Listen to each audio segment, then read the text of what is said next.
Hey, what's happening, gamers? Welcome back to Apollo Justice Ace Attorney Trilogy. This is episode 51. How's everybody doing? Where's the Wii U pad? So today is a continuation of the last trial where Maya was in huge trouble.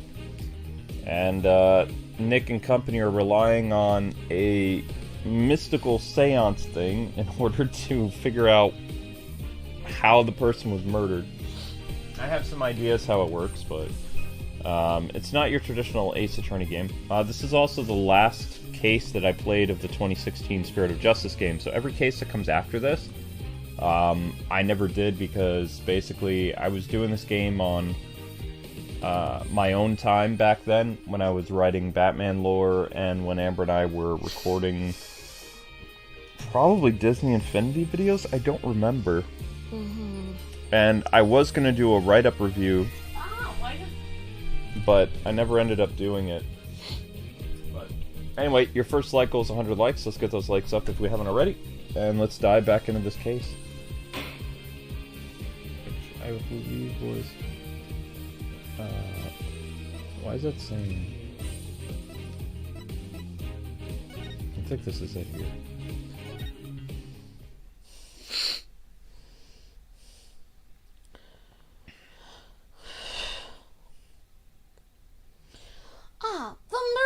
Occurred in the afternoon hours the day before the Rite. Nevertheless, the murder weapon with the accused prints on it is incontrovertible evidence. I will now amend my insight to account for this new truth. The victim was offering prayers. It was the afternoon of the day before the Rite, though it's dark and the pattern of the plaza's ground was visible. The blade struck true. In an instant, he departed from this world. The time of death has been corrected, leaving my insight infallible. Nick! A change in the time of death is bound to cause some sort of inconsistency. Find something that showed that it was what it was like on that day could really help. Something feels off. Like we're way back? No. Are we way back or are we behind? That's what I mean. Like we're behind where we were before. Weren't we going to do some of it over because some of it got messed up anyway? Are we doing stuff over? You told me we were thinking about doing it over. Right, I know. Some of it over yesterday. Are we doing it over? Or are we progressing? I don't know. I remember reading that incontrovertible line before. I've read that before. Definitely remember that. If you guys say that this is the right place, I can't remember, and I've got a pounding headache still. I just don't have a fever anymore. You should put some castor oil on your head. No. The doctor told me it helps with swelling. You know, I finally found something that actually is a good home remedy. You won't even try to use it, Luke.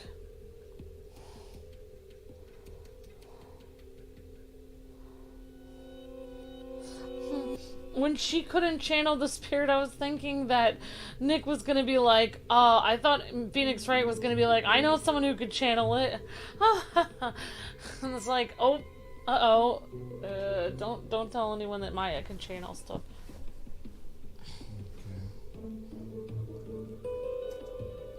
Revised statement. It's the wind. That's the wind? It was really storming today. I thought I heard thunder and lightning today. It was lightning out when I was outside. In fact, I had to sit in my car for almost a half an hour waiting for the rain to dissipate because it was pouring down. Hence why I was a little bit later than I wanted to be.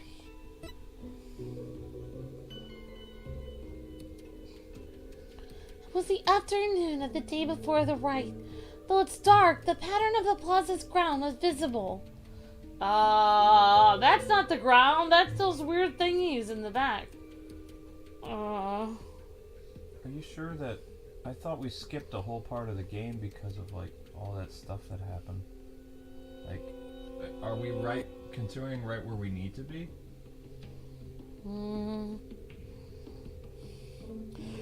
I don't remember. I don't know. I mean, I can go try to watch the last video. See where it ended off. I'll watch our last video then and I'll see where it ended. I thought we were on something like weird science and then...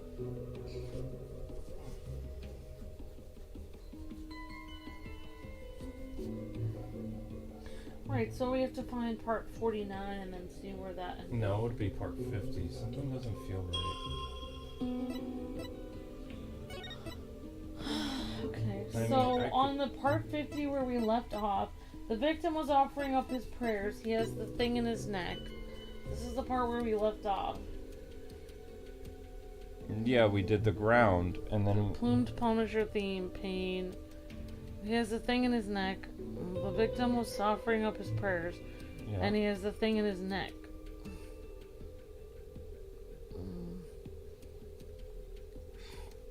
Yeah, I know that, but I feel like... Plumed Punisher theme. Okay, so let's see where we were. Okay, so we were at... The victim was offering his prayers up.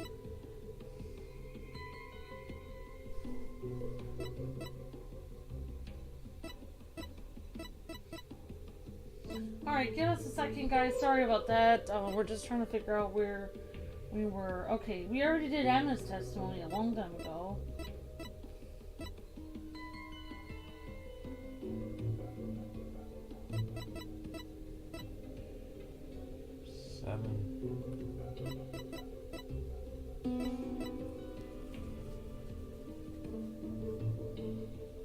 Okay. So we should be the trial day 2 part. We should be on the trial day 2. I know, but we missed like a good 5 minutes of dialogue because it got... I want to make sure we get that back. Well, we could go back to Emma's testimony, which was right before her testimony. Right before her testimony was Emma's. This one says save file 7:04 p.m. This one says save file 8 o'clock. Wait, what does that say? 8:01 p.m. Right. So then this probably would have been... We'll go to the 7:20. Why don't you go to 7:20? Wait.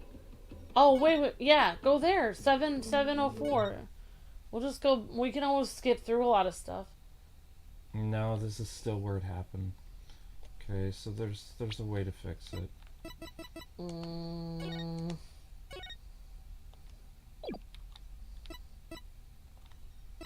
That was after, so I didn't save it before. No, I don't want my stuff ruined. I am going back. We missed like a good section of stuff. The way we do these streams is it's a live Let's Play. So that means somebody could watch this 10 years later and come across it, and we don't want whole parts of it skipped out if somebody's gonna watch it. Because, you know, God knows that nobody, you know, you guys are amazing and we're really grateful for you guys watching, but like the amount of people that are able to see it in the search engine is not very much. We're counting on people actually watching this back, like for like the next 5 years or something. So we don't want to have parts of it missing, if that makes sense.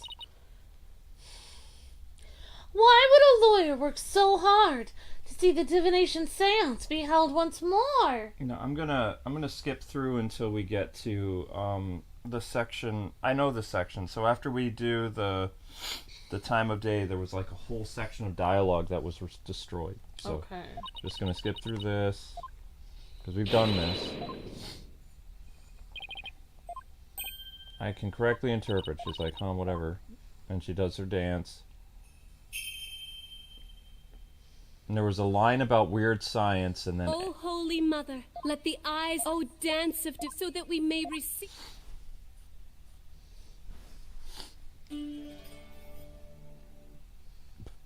Hmm.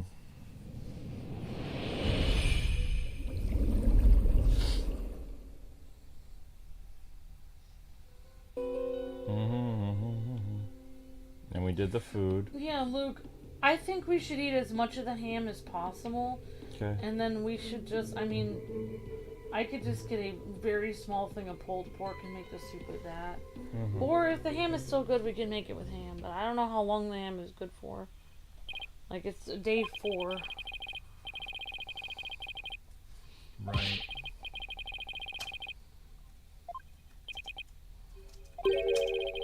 Oh, wow, look.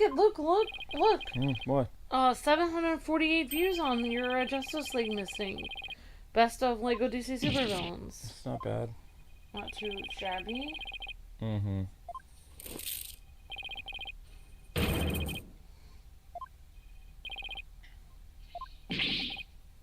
Yeah. Wow, you guys are at 92 likes. Great job. Put the ham on pizza? Yeah, we could put the ham on some pizza, Richard. We could just...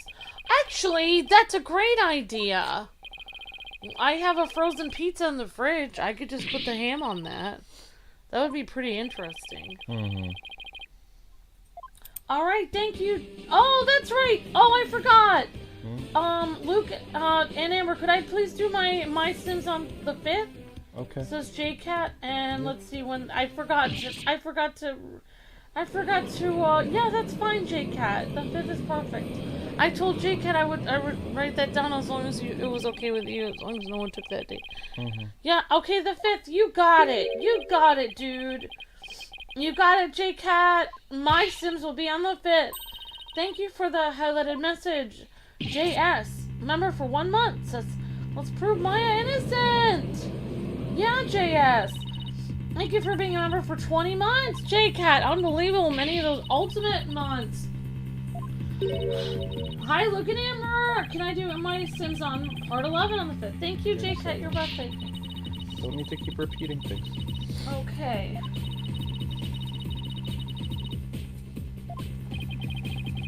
Mm-hmm. Alright, great to see you. Hi, Crossfighter. We are doing well, thank you. I hope you're doing well, too. I think Luke is feeling better. But I'm not sure. I think he just had to come back to work because he had to work. I had to come back to work. We lost 15,000 views yesterday. Well, I'm sorry, I'm not as cool as you. No, you did the best you could.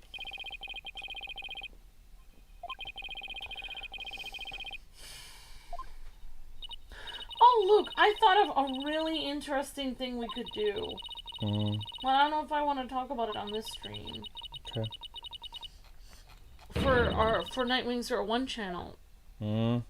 The demo is out for a game that is getting lots of traction in the news. Oh, Stellar Blade? Mm-hmm. Mm. I think we should make a video of it. You should, like, check it out. What do you think? Okay, so the first night of the Rite.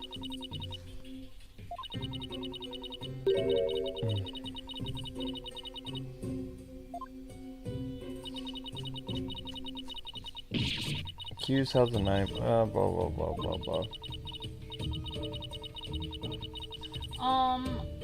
I renew my Ultimate membership next week. Kwings, you're breathtaking. Thank you, Richard. You're breathtaking. Thank you so much. I appreciate that so much. Thank you, Richard. Thank you, Richard. Can you look at my messages from earlier, says GameWing? I can try. It will only let me scroll up a certain amount. GameWing 1. It's not letting me scroll up to see them. But if you put them in again, I can try.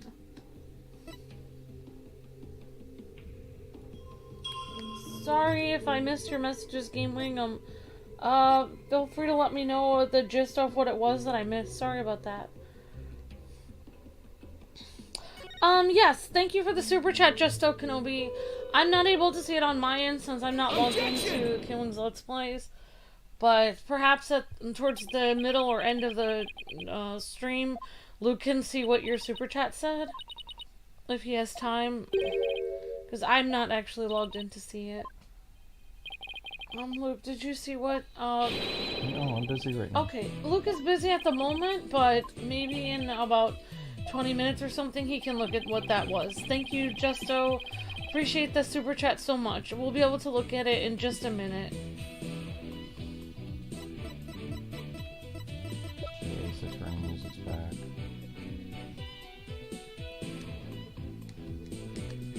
Take that!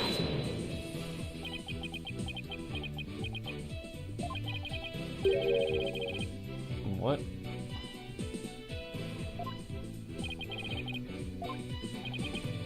Yeah, bear with us for a little bit, guys and gals. Sorry about that. We're just trying to get back to where we were. Yeah, I chose the wrong thing. Yeah, so we're trying to figure out, well, what do you guys like to put ham in? We're trying to figure out a way we can use our Easter ham. If anyone has any ideas. This should explain how the victim couldn't have smelled that stuff on the night of the Rite. I did present the picture of this. Why didn't it work?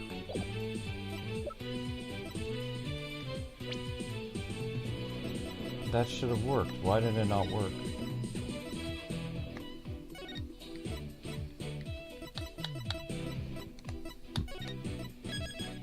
We're almost back where we need to be. There's something wrong. Okay. Does anyone know what we're supposed to be presenting? Why could the victim not have smelled Gingil on the night of the Rite? So we were back where they were talking about Gingil. Interesting.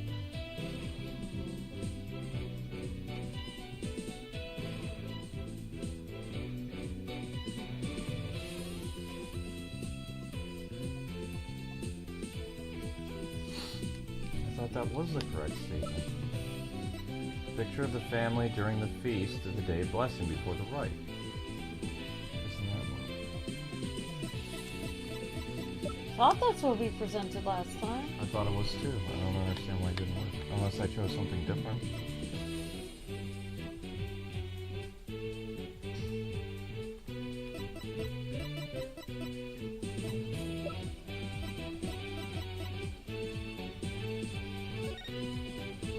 Unless it's supposed to be the statement. Take that!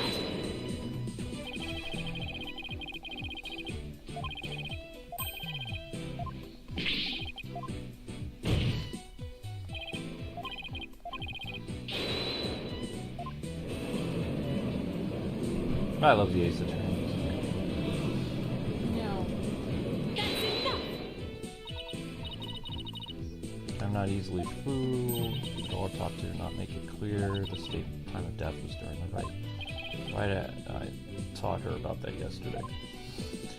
Forgive me your benevolence, but at the estimated time of death, it's just not that estimate. Depending on the circumstances, it's possible for it to change. What is this? Are we on trial day 1? No. Like if the body was kept cold, the lower rate of decay, blah blah blah blah blah. Why believe something like that? Mr. Wright claims the estimated death in the autopsy report will... Okay. And then she says, Barbhead, you blinded me with science. There it is. That's it. Okay. This is correct. You blinded me with science. Yep, that's it. That's correct. That's where it is. This is, everything's correct now.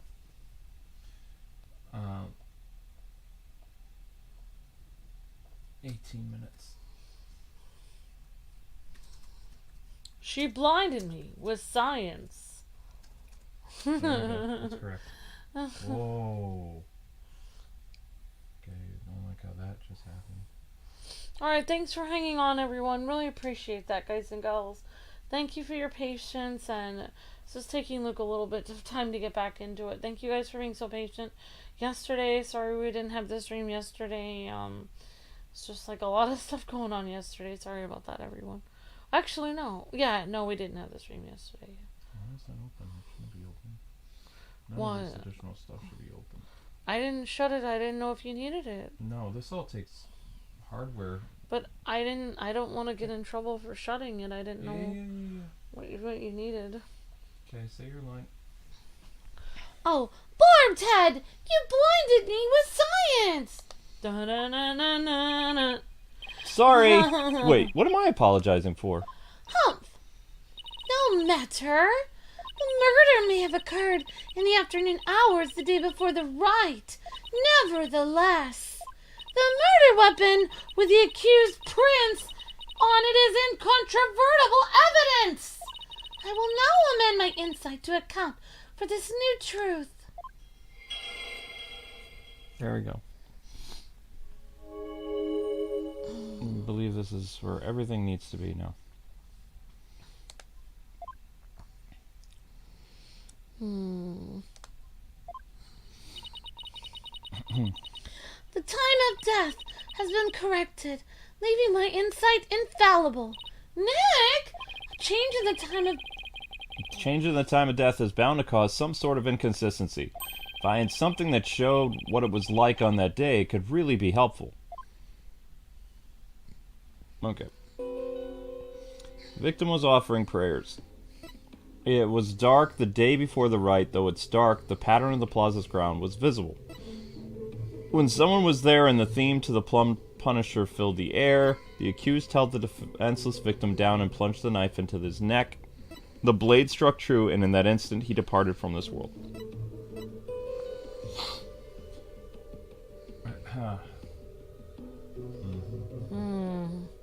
These murders are all extremely complex. Like, they kill the person, drag them somewhere else, make it look like something else. It's like, man, I would not have the actual energy to murder someone and get away with it. It would be so complex. I guess that's why it's better just to not murder people. Alright.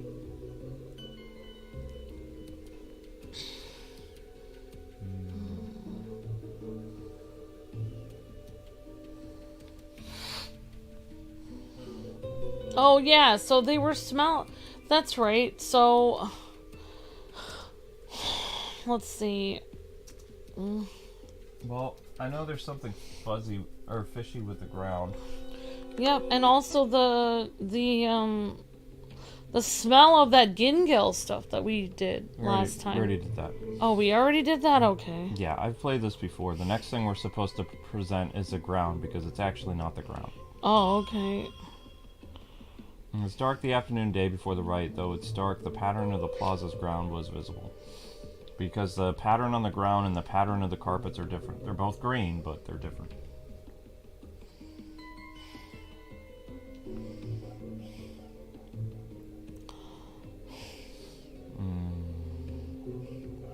Alright, so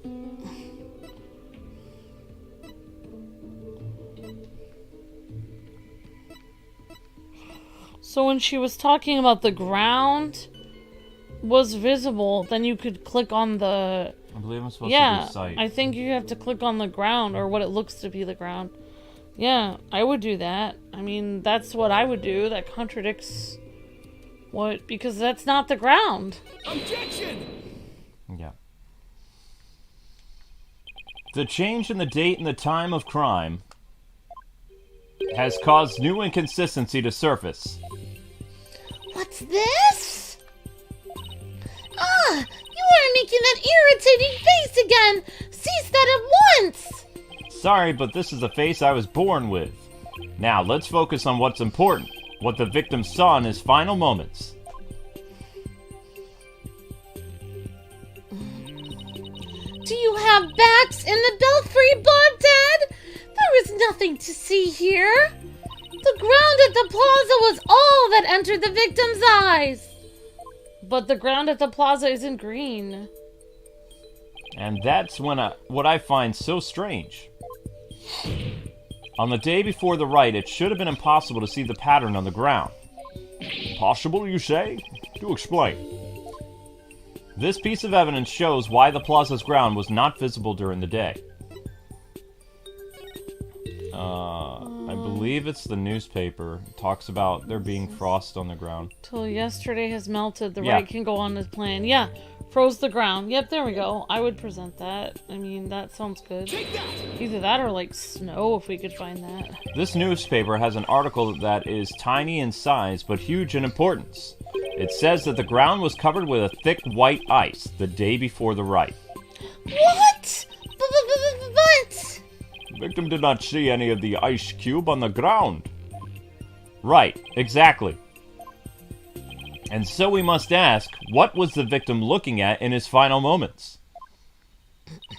If you have something to say, then say it, Barbed One. The last thing the victim saw was not the ground at the Plaza of Devotion. This can only mean that he was killed elsewhere. What? What? What? What? Nani? Then where do you propose the victim was actually killed? Yes, tell us where. Otherwise, your argument is worthless. About that. I hadn't gotten to that part yet. Any ideas, Maya? Let me think, Nick. Well, it's somewhere green and shaggy, right? Right, but where could that be? What is it, Barbed Head? Giving up already? Nope, not at all. Now, where have I seen something green and shaggy? This shows where the victim was killed. The rebel hideout. Yeah, the picture of that. Yeah, that's a good idea, Luke. I guess we can see if that works. I mean, if they can't see that looks like what the victim was seeing, then I don't know what... They have bats in the belfry going on. Yep.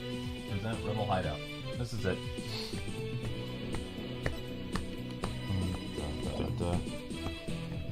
Take that! I like how the violin plays on this. Yeah. The secret hideout the rebels were using. The rebel hideout? There are no such place anywhere on the floor of that chamber! You're absolutely right. There's no place on the floor, anyway. Then what did the victim see in his final moments if not the floor of the rebel hideout? This is what the victim saw in his final moments. The slab. Yeah. Take that! The shaggy green surface the victim saw was on the moss-covered stone slab. And as you can see, there are two distinct hand-shaped impressions in the moss here. I believe the victim was killed while he stood there with his hands pressed against the slab. Wow. Objection! That does agree with the seance vision. However, one cannot definitely declare they are one and the same. I concur. There is no proof that a murder occurred in the rebel hideout. There was blood. Indeed! What evidence do you have of this, Barbed One? I've already shown you the evidence. What does that mean?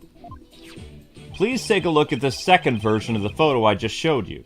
You can see the result of the illuminal test I performed in the rebel hideout. This is proof positive that someone had been bleeding in front of the stone slab. Is this true? This information has already been provided to the police.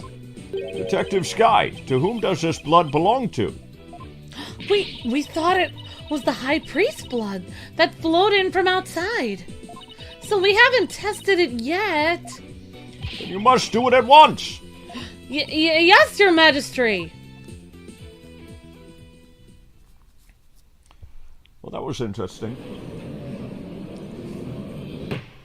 It appears the police have finished testing the blood. Detective Sky, your report, please. The blood found in the rebel hideout belongs to Puhray Zeh, just like the defense claims. Detective Sky, do you realize what your blunder has done to me? When this trial concludes, I want to see you in my prayer chamber. There I will deliver a joyous sermon unto you for 8 hours straight. I'm really sorry, but please, anything but that. Nick, maybe, just maybe, this is the chance we've been waiting for. Yep, it would seem so. I hate to do this to Emma, but... Go for it! Full speed ahead, Nick! The victim was killed in the rebel hideout the day before the purification rite. Then his body was moved to the Plaza of Devotion by someone we've yet to identify. So when we thought we saw Acolyte Zealot praying during the rite, he was already dead. Ah!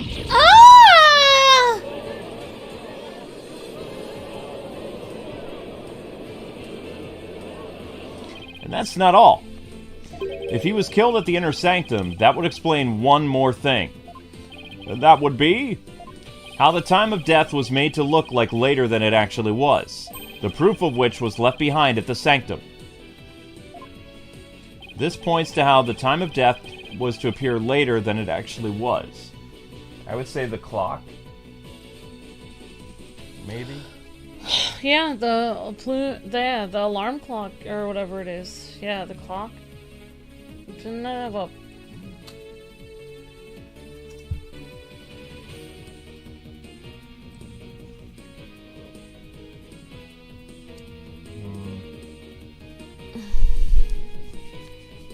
Trying to think.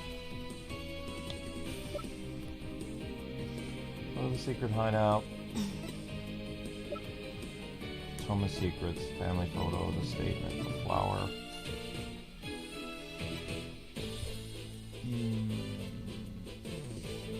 Do we even have a clock?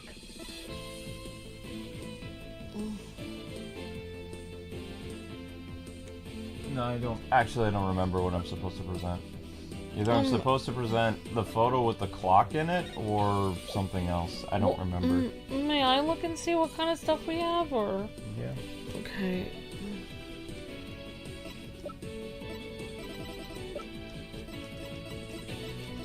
Alright, so we've got autopsy photo, Plume Punisher strap. Oh. Oh, I This remember. plays the- No. We're not doing the clock yet. It has nothing to do with the theme. Okay. Has to do with the snow. The reason why they had to shovel up the snow is because there was blood. The body was left in the snow. I'm pretty What? yeah, pretty sure that's what we need to do. Present inner sanctum. That's weird. Why would they... I could be wrong, but I vaguely remember. So they got rid of this... Oh, that would have made sense if they killed the person and then there was blood all over the snow. Why, these are photos of the inner sanctum. Right, I'd like you to focus on the second photo. The proof is right here in this photo. This is how the time of death was made to appear later than it really was. Do you see the snow has been removed from this one spot only? That's because it was used to keep the victim's body cold. And that's why the time of death wasn't what it seemed. Oh, wow, Luke. Disturbing. The time was mistaken, and the place too. Just what do you believe that proves? That my client is innocent. What of her fingerprints on the dagger and the plumed Punisher theme the victim heard? You have failed to address these two key pieces of evidence, Barbed One. I see your point. Wasn't this your big chance, Nick? I'm really hoping that the difference in location can invalidate either the weapon or the theme song for being used as evidence against you. Actually, that might be possible. At least for one of them, Nick. Huh? What's this? You say you can contradict our argument for a key piece of evidence? Very well. Let's see you try. Nick, take a good look at the Rebel Hideout photo, okay? Uh-huh. Oh! The defense can invalidate this piece of evidence. The plumbed Punisher theme. Okay. The plumed Punisher theme? Yeah, that thing. And how do you intend to support such a claim? Since the murder happened in the Rebel Hideout, there's something there that played the theme song other than my client's strap. It wasn't a strap? Is this true? The item that played the plumed Punisher theme was... Yeah, the clock. the clock. Take that! This is the Punisher alarm clock. I believe the victim heard its alarm go off. What proof do you have that the alarm went off? Objection! What proof do you have that it was my client's strap that played the theme song? Ah! Do not twist the facts with your lawyerly wiles! Either way, the accused would still be guilty based off her print of the murder weapon. And here is what really happened. Oh, wow. Insight revised again. The victim offered up her prayers. The victim stood with his hands on the stone slab in the hideout. Why does Rafa really want to convict Maya? It's so weird. It's like, wouldn't she just be glad that, like, Maya didn't kill the person? Why would she want Maya to be guilty? Maybe because she doesn't want to be... She's really, like, frustrated because she wants to be always right. See, she'd be always right and send people to her death believing she's right when they're literally innocent. Yeah. It was afternoon the day before the Rite. The blade stuck true, and in that instant he departed from this world. Though there have been some twists and turns, this is the truth of what has happened. Nah! I won't get anywhere until I can eliminate the dagger. Most impressive, your benevolence. I see no inconsistencies anywhere in the prosecution's case. No, there is one. What is this? You claim that to be an inconsistency? Try as you might, the outcome will always be the same. Ha ha! The victim stood with his hands on the stone slab in the hideout. It was the afternoon of the day before the Rite. Then someone was there, and the theme to the plumed punisher filled the air. The accused plunged her knife into the defenseless victim's neck.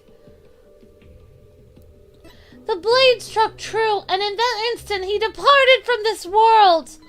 But how could, if he was super tall, how could Maya actually plunge the thing into his neck above him? She'd have to be taller than him, and she's, no offense, but she's super short. Yeah, I was thinking that too. The victim stood with his hands on the stone slab in the hideout?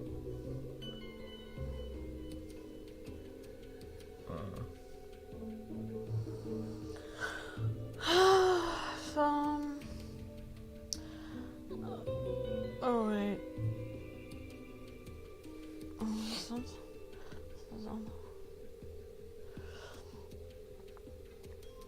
Okay.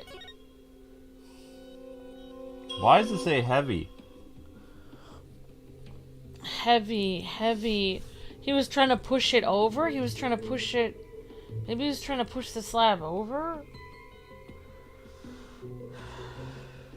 Thank you, Jade Rose. Okay, thank you, Jade Rose. You're amazing. Thank you for the highlighted message.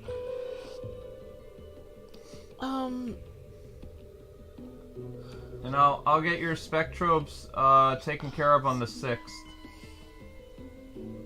Because we were gonna do I can't remember the day that Jade I missed Jade's because of the shenanigans and also some other stuff. Well, why don't we try that? Like we said, the victim's hands were here and it says heavy. I would just try pressing the heavy thing and see what happens. I don't know. Okay. Guess we can just try it. I don't really know. This is all a weird way of doing it. The victim was originally thought to have been stabbed while bent over in prayer, but he was actually standing with his hands against the stone slab. So the question is, where did the sensation of something heavy come from? Yes, I see your point.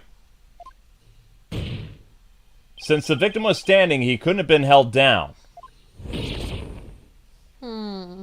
Oh, yeah. Tell us, Mr. Wright, what is that heavy sensation felt by the victim?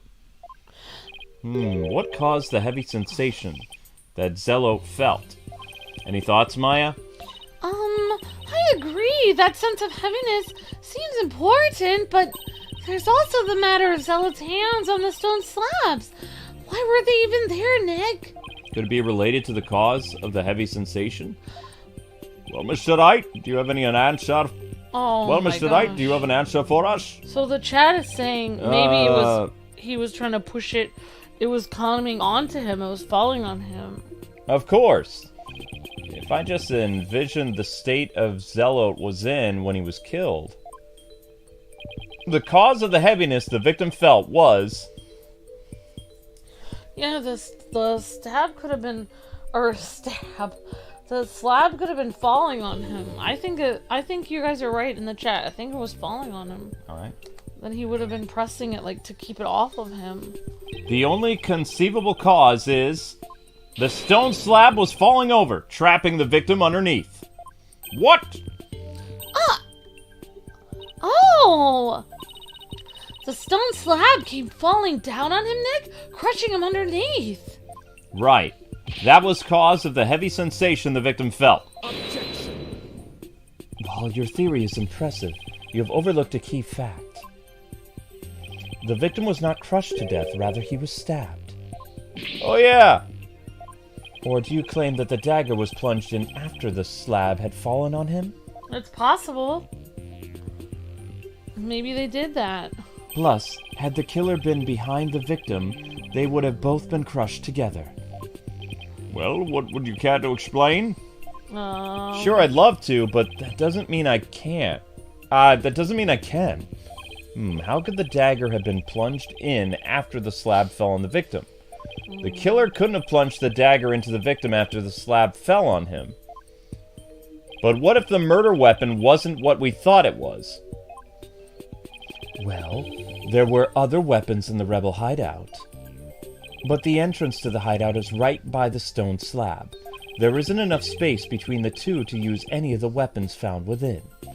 Yeah, there's not much space by the entrance, is there? Oh my gosh! What if the bird was turned around and the bird's, like, beak stabbed into him or something? Ooh. I don't know why I'm really dark. So what was the real murder Oh my weapon? gosh. Then I better think of something. I don't know. If the murder weapon wasn't the dagger, Nick, then the dagger must have been plunged into the victim after he was already dead. That means he was stabbed at least twice, but the autopsy doesn't even mention that, Nick. Well, then he must have been stabbed in the same spot with something shaped like a dagger. I hope it's not the bird beak. That would be disturbing. It's the bird beak. Oh! Why do I have to be right about this? Would the defense care to offer an explanation sometime this century? Wait, wasn't there something dagger-like near the scene of the crime? Something that had a shape similar to the dagger.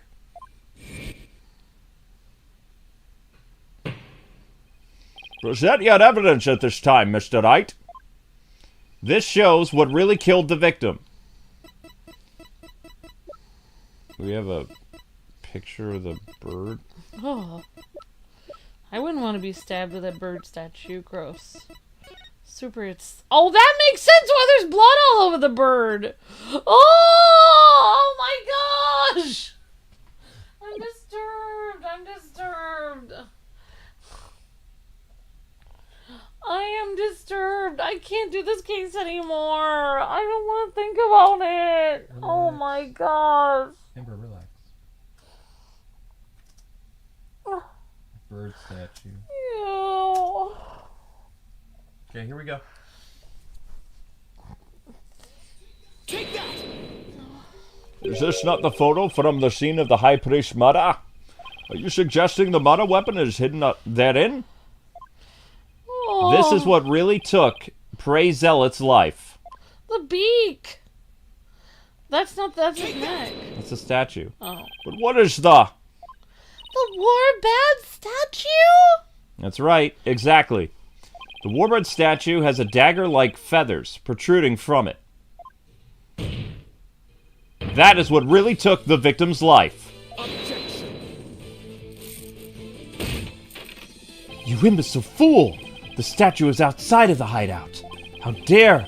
How do you propose it impaled someone who was inside? Haven't you heard? The warbird statue also functions as a hideout's door. What do you mean? The statue can pull a complete switcheroo. A switcheroo? To put it simply, it's a revolving door. Oh. Ugh. A revolving door? Why, that makes perfect sense. Therefore, I believe the truth behind the divination seance to be this. As the victim entered the secret hideout, the stone sculpture came tumbling toward him. Oh my gosh. He threw up his hands to stop it, but its weight forced him backwards. Unfortunately, the warbird statue was right behind him. Ooh! Oh! This cannot be! Wait, could he have accidentally killed himself? I don't know. Like he was like, whoop, and we're gonna go into the secret hideout. But the accused's fingerprints were found on the dagger. She had held it while rehearsing for the Rite, which is where her prints were on it. Gah! It's a shocking turn of events, but there is a great deal of circumstantial evidence in the defense's favor. I believe we must accept that the warbird statue killed the victim. Warbird statue added to the court record. Whoa! Now that we know how now we know the zealot really met his demise, there's no basis for claiming my client committed this crime. Nice work, Nick. How can this be happening yet again? The divination seance is the only truth. No, your benevolence. It's not the truth itself, but it is a means for shedding light on the truth. Ugh! Do you understand now? Your kingdom needs lawyers so that they can interpret your insights. But that means I have been misinterpreting the voices of the spirits this whole time. Your benevolence, are you unwell? All the color is drained from your face. I will be fine. Continue your proceedings without me. As you wish. I feel kind of bad for her. Now then, I would have the defense continue. Please explain what you have learned now that we know the victim... Oh, jeez. Please explain... They really need to add proper... I really feel like the original game had better sentence structure and commas and stuff like that. Localization teams, just like in anime, they're getting wicked lazy. It's like run-on sentences. Yeah, these aren't... No. Please explain what you have learned now that we know how the victim actually died. Acolyte Zealot was killed in the hideout before the High Priest's murder. That means the body found at the Plaza of the Devotion... Wow. That means the body found at the Plaza of Devotion was moved there by the real killer. But only after the warbird dagger was thrust into him, to make it look like the murder weapon. That does seem to agree with what we know now, but why would the real killer go to such lengths? I believe stabbing the Zealot's body with the dagger and moving it to the plaza was a crime committed for fun, a warning from the Twilight Realm to make it look like a serial murder.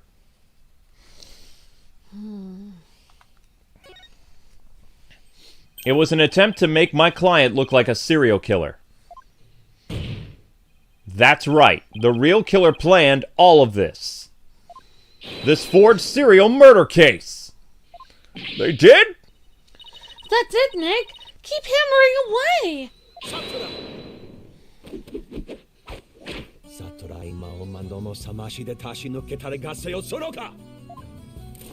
Your reasoning has more holes in it than a cheese of your foreigners that you so enjoy. What? Like those putrid hole-riddled clumps of cruds that only a rat like you could love. Your reasoning, much like your putrid hole-ridden brain, has putrefied. I don't know. He used the word putrid twice in the same sentence. What's his deal with things going putrid? You have yet to overturn my argument that the accused is the killer. A careful analysis of the chain of events up to killing exposes the truth as follows. I think he's talking about Swiss cheese, because that has holes in it. I don't know. Disguised as Lady Keera, the accused found the rebel hideout the day before the Rite. But an acolyte zealot had followed her there after noticing her suspicious behavior. Caught by surprise, she pushed the stone slab toward him, and we know the rest. She doesn't know how to open the hideout. I've never been to the rebel hideout in my life. When the High Priest arrived at the sanctum the next day, he realized what she had done. That is when the accused murdered him in order to silence him. I believe Prosecutor Sadie has posed a compelling scenario. The defense, on the other hand, has yet to disprove the accused's guilt. Objection! Why would my client move the Acolyte Zealot's body to where everyone could see it? And why would she stab the dagger with her fingerprints into his dead body? She had no reason to do any of those things. Exactly. The dagger in his corpse was likely a warning to the rebels. Something along the lines of Lady Keera will slay the defiant dragons. Yes, that is why she moved the body to the plaza for all to see. Now he has the judge convinced too. I thought I'd finally made some headway. Well, Mr. Wright, about time for one of your groans of distress, is it not? Groan of distress? Kills me to admit this, but I've got nothing to counter his argument with. And I still haven't disproven the allegations against Maya. It is not time to end your... Is it not time to end... Ah, jeez. Is it not time to end your futile struggle? You were already judged guilty yesterday. That makes you a dead lawyer walking. Accept the death that awaits you, and in doing so, finally know peace. A dead lawyer walking, indeed. Then again, are not all lawyers who practice here? But I must admit I misspoke earlier. Allow me to amend my statement. I had said the defense's reasoning had a putrid cheese-like smell. But I now realize the stench was from his own putrid body on the verge of death. Wow. Now I'm a rotting zombie. Think, who could have killed the Zealot the day before the Rite? Who knew about the rebel hideout and could gain access to the inner sanctum? Well, I mean... I don't know, Nick. Only those involved with the Rite can enter the sanctum, so... Wait a second. Yeah, his wife and him, Only a rebel would have known about the secret hideout. And the only person who was involved with the Rite that had access to the sanctum and was suspected of being a rebel is... Ah! Did somebody come to your mind, Nick? Yeah, except there's one huge problem. Huge problem? What are you going on about, plotting your escape from the Sacred Hall? I would not put it past you, considering you have no means to raise further objections. If I don't do something, prosecutor will have to have this one in the bag. I'll just have to bluff my way out of this, regardless of that huge problem. Your Majesty, I believe there is another suspect in the murder. Objection! Even the most benevolent Holy Mother would not forgive such a desperate lie. After all, you know very well that such a person does not exist. Impossible.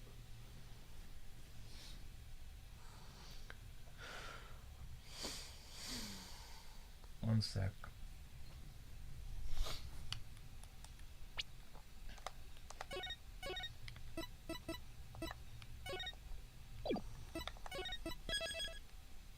And this is at what time? This is at 5:44. Alright, bird statue, this would be 53 minutes. Anyway, we don't want that running. This is, no, this one person knew everything. He's gonna say it's the old man, the priest. the priest and his wife must have known about that inner sanctum. I wonder why... Yeah. I'm saying it's the high priest. No, there's one person who knew everything. Does such a figure truly exists? Tell us who that might be. Not gonna like it. I believe the prime suspect in the Acolyte's murder is... Trust in me. The priest. Yeah.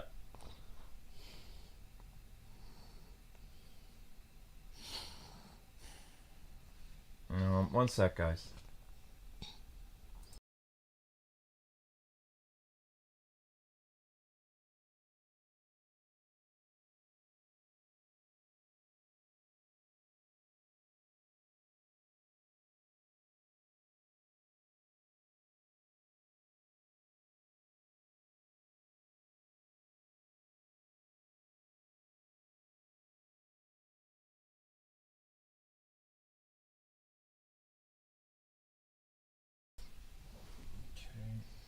represent 55.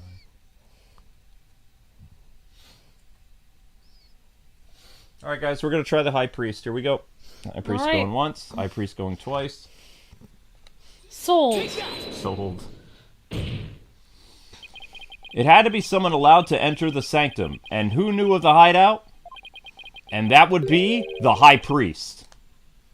He could have committed the crime if it occurred the day before the rite. You would pin a crime upon the dead, knowing very well they tell no tales? Have you no shame? Dead men tell no tales. That is definitely a problem. If only the High Priest could tell his side of the story. What? Do I have something on my face? Wait a second. This could actually work.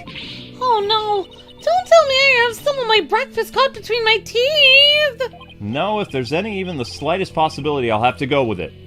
Your Majesty, dead men do tell tales. Therefore, I would like to request the High Priest's testimony. His testimony? And just how do you propose we get the deceased to testify? There's a way for the dead to testify. It's known as channeling. Oh. Summon him here by the means of spirit channeling. What did you just say? Spirit channeling? Has this lawyer finally gone insane? This is sacrilege! May the Holy Mother strike him down! Peace! I'm frankly astonished you even know of such a thing. But spirit channeling is a secret art that only Her Eminence can perform. And Her Eminence is far too busy with other duties to perform it at our pleasure. I suspected as much. That means our only hope is... Maya. It's okay, Nick. You can tell them. But Maya... I thought you wanted to keep it a secret here in this country. Don't worry, Nick. It's not like it's against the law or violates some religious precepts. So I don't think we'll be punished. At least I hope not. This is a crucial period for you. It'll decide whether you become a master of Khura'in or not.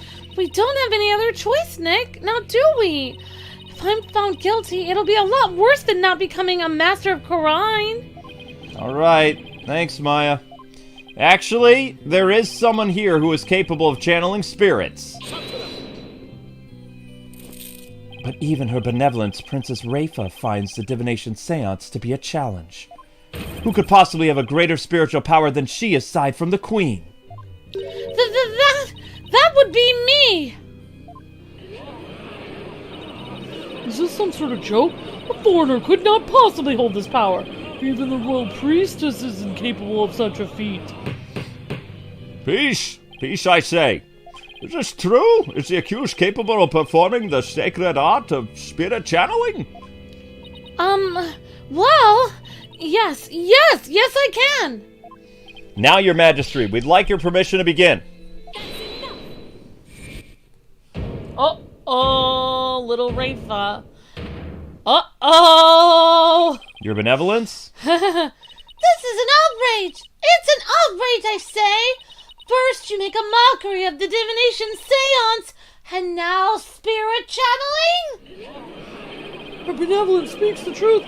Spirit channeling is a rite, and sacred foreign devils cannot do this.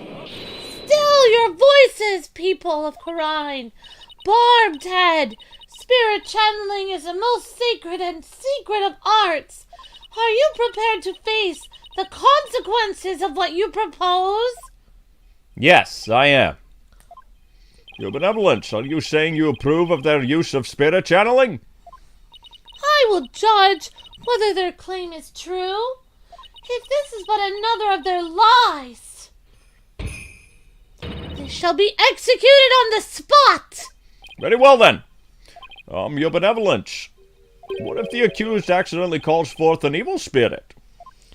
Do you truly believe this foreigner is capable of channeling spirits? No, but I wanted to be sure as I'm responsible for the safety of all present. Well, an inexperienced practitioner could inadvertently call forth a dangerous spirit, But do not fear, for I have a Magatama of parting. With it, I can send spirits back to the Twilight Realm by halting the flow of spiritual power. That is a relief indeed. These foreigners have thrown down the gauntlet. Let us not shirk from their challenge, Judge. We must prove them guilty and deliver their last rites to them. Do I make myself clear, Prosecutor Sadmati? Perfectly, Your Benevolence. Right then, very well. The accused may channel the High Priest spirit. But first we must take a short recess to prepare. We will resume as soon as the preparations are complete. Until then, this court is adjourned. Okay. Dun, dun, dun, dun, dun, dun, dun, dun, dun, dun. Ba-dun, dun, dun, dun, dun, dun. Okay, next chapter. 101. Yeah, and Jade Rose's highlighted message said, "Another month hath come and gone. I cannot believe it's almost been 2 years of membership. I feel lucky and blessed to have been able to find your channel. Thank you, Jade Rose. You're breathtaking." And Luke, do you have Justo's super chat? Because we didn't get to read it. Okay. I'm looking, Amber. What did he write? Let's prove Maya innocent. Let's prove Maya innocent. Thank you, Justo. Appreciate that so much. So thank you, Justo, for the super chat, and thank you, JS and Unseen Vision for highlighted messages, and also Jade Rose and JCat. Thank you guys so much for that. Thank you. It doesn't let me add hearts anymore. I guess that was a... Oh, we tried. Yeah. May 12th, High Court of Korain. Accused lobby. And try not to rock back and forth, honey, because I'm still nauseous. Sorry. Okay. Sorry, Maya, but this was the only way. You sure you're up for this? Thank you for believing in me, Nick. Even though I don't know if my channeling ability is on point yet. Oh, right. Oh, this might be bad. Whoops. Before she started training here, her success rate was only about 30%. I know you can do it, Maya. At least, I hope you can. You sure you're ready? Yeah, at least I think so. You don't sound so confident. What about all your training? Training's one thing. Actually doing it is another, Nick. Oh, I see. If she fails to channel the High Priest, we're as good as dead. Relax, Nick. You can count on me.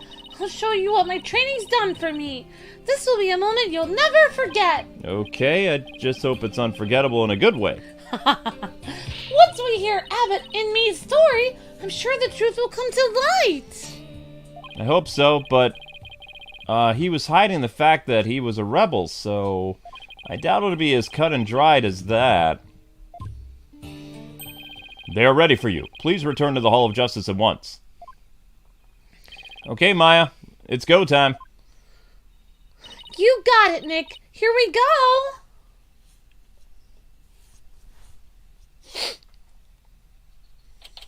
May 12th. High Court of the country. Whatever.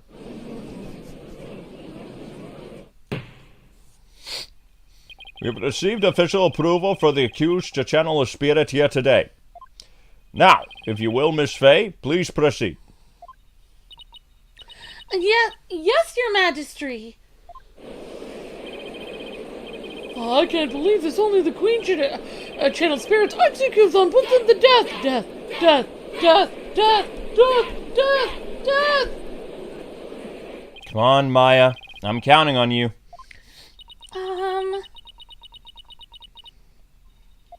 I have been studying here in Korain for 2 years now, so that one day I will be the master of Korain, a village of spirit mediums back home.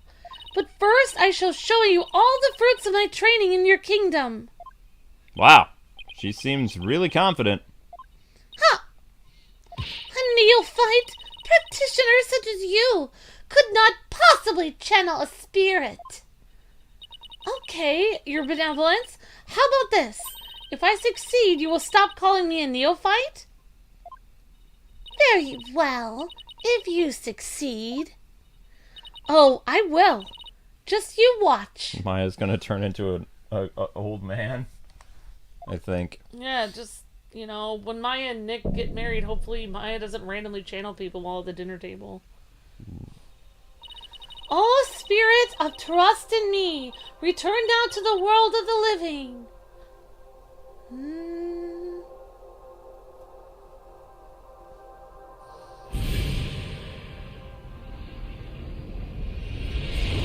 Oh my gosh.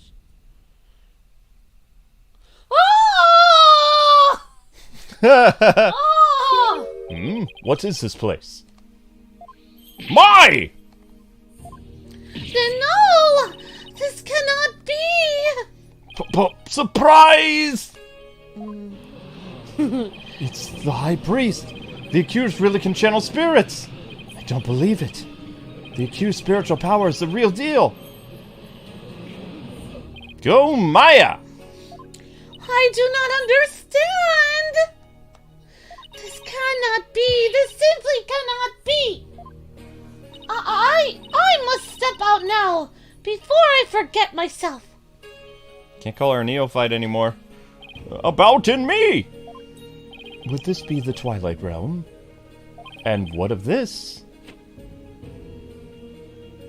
A luscious mane of hair. Is it perhaps a gift from the Holy Mother, or for decades of faithful service? Abbot and me? My, but if it isn't His Majesty. Have you, too, shuffled off that mortal coil? No. Please do not count me among the dead. It is only you who passed on. But the spirit medium Maya Fey has brought you back among us today. Why? Acolyte Fey has mastered the secret art of spirit channeling? I suppose that explains those gorgeous locks. Yes. When I pass from this world, I hope to be channeled with a full head of hair as well. Though it be for the briefest of moments. I give thanks for the splendid hair. Praise be to the Holy Mother. However, this kimono is a bit too snug for my taste. If you would excuse me. Oh, wow. There. That is better. Oh my gosh! Could we get this testimony going now?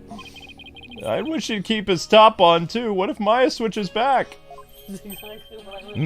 Why, you are that foreigner lawyer people spoke of as of late. And this is not the Hall of Justice? Why have I been summoned here? Forgive us for calling you back from your eternal rest. But you've been accused of murder. Might as we ask to testify on your behalf? I have been accused of murder. That is troubling indeed. Ah! What's with that crazy pose? Is this really the cause of such astonishment? Even the lowest of monks can achieve such body control with proper training. Oh, I wonder if Albie will be able to do that someday. Will the defense please explain the situation of the High Priest? Yeah, I'd be happy to. Yeah, he is like Dalsim Don, definitely. I can't remember any of Dalsim's cool moves that he says. Yeah. Yoga flame! Yoga flame! Yoga fire. Yoga fire! He is Dalsim, definitely Don. Oh, wow. Well, this is getting... Oh, that's what Crossrider said. He's Dalsim in a kimono, lol. Yeah. Your disciple Puhray Zeh has been murdered. It happened on the day before the purification rite. And the crime occurred in the rebel hideout hidden within the inner sanctum. Acolyte Zealot has been killed? Who would do such a thing? Yeah, right. You did it, didn't you? Someone who knew of the hideout and had access to the inner sanctum. I think the wife accidentally killed everybody. Accidentally? I don't know. Accidentally? I mean, I don't think he killed... I guess we'll find out, but... Maybe she was in the sanctum, she accidentally pushed the thing on him, and then he was like, hey, sup, I didn't know you had this hideout in here, and he was like, cool place. And then she was like, what? I'm startled. Pushed the thing on him, killed him on accident, and then she was like, oh no. And she had to cover up the murder. I don't know. I guess we'll find out. Someone who knew the hideout and had access to the inner sanctum. In other words, you, Abbott, and me, after all, weren't you secretly a rebel?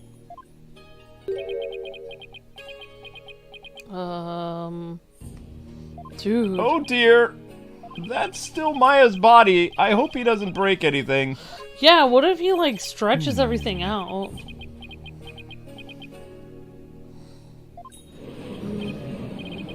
Wow, the High Priest is amazing. Well, he had mastered such an advanced form of prayer pose. Still worthy of our veneration. Praise be to the Holy Mother.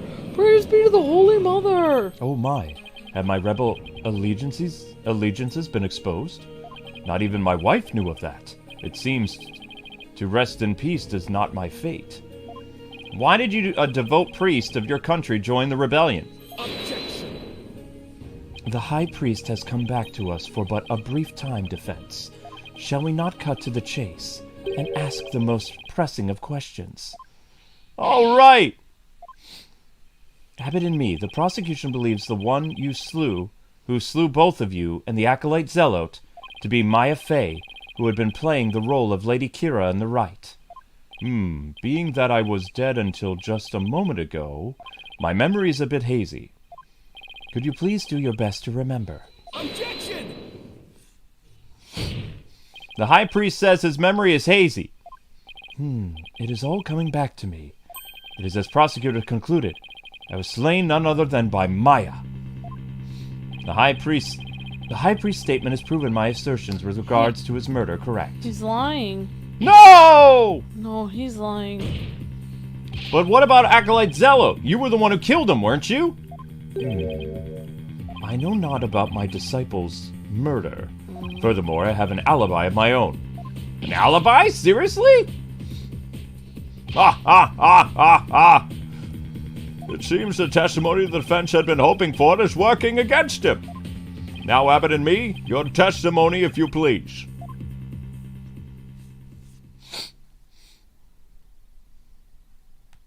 Yes. Yes, of course. Okay. Witness testimony. I have an alibi. I have an ironclad alibi for the time during which the murder took place. Just past noon on the day before the rite, I was entertaining guests in my home. And I believe my guests can corroborate this. You had guests? Just past noon, that's right about the time the Zealot was murdered. Are you sure about that? Absolutely. Come to think of it, Rafa told me about a spirit's memory. A spirit's memory is cut off at the moment of death. So even a spirit that is brought back after centuries doesn't sense any gap in time between the moment of its death and the moment it is channeled? Yes, and yet it clearly recalls all of the memories it had in life. The High Priest seems to know exactly what he's talking about. So the question is, what would be the best angle of attack?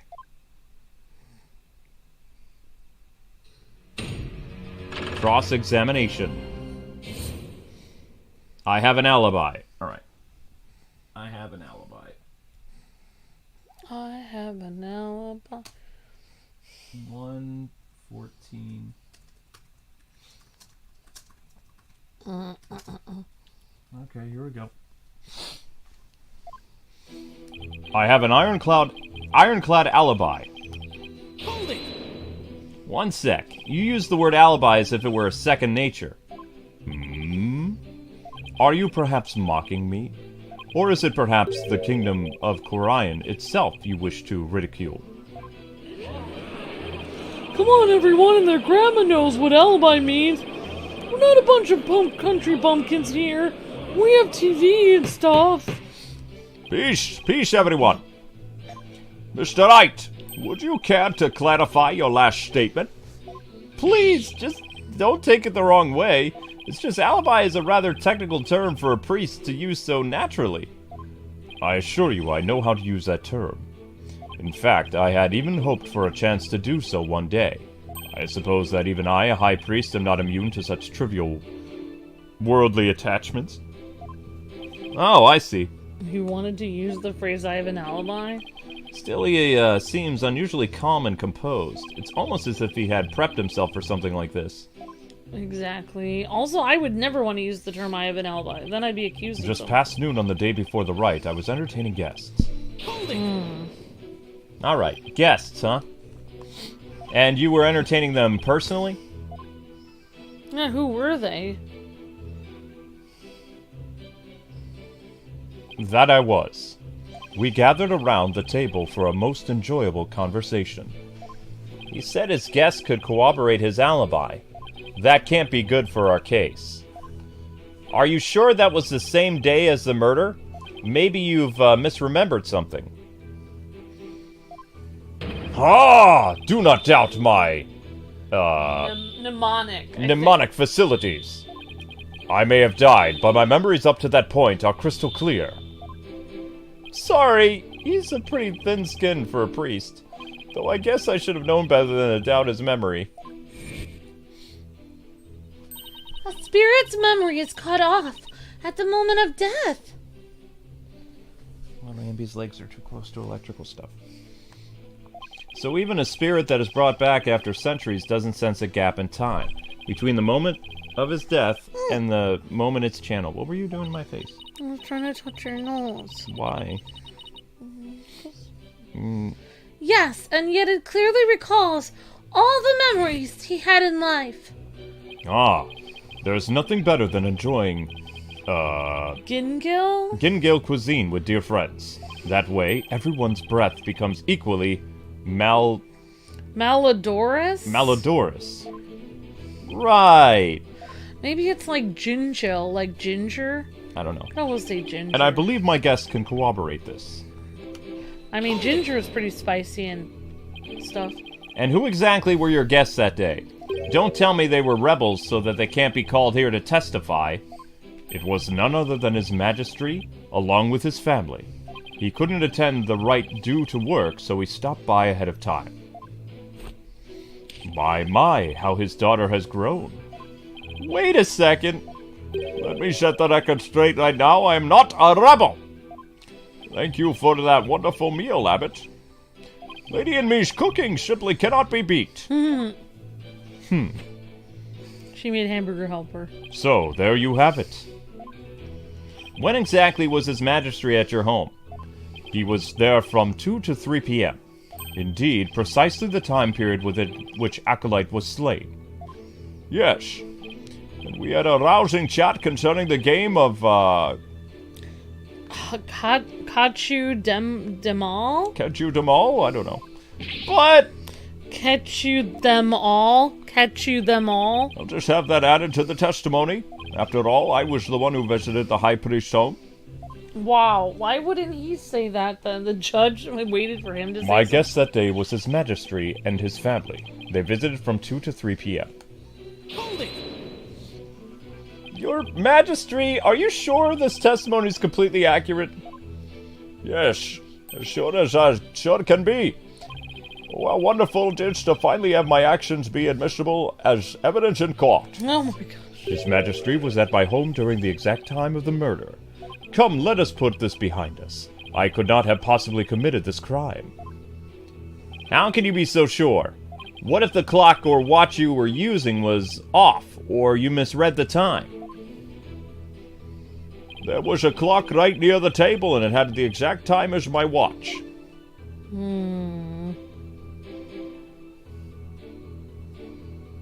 Now, do you understand, lawyer?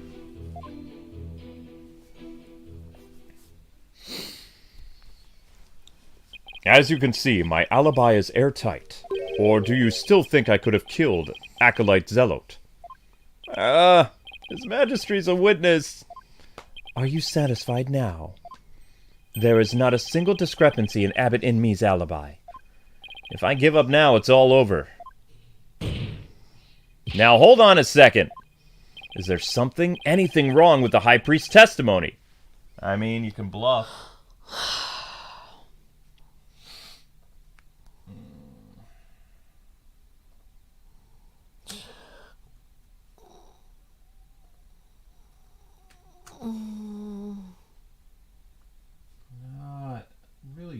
the fact that this laptop does not have...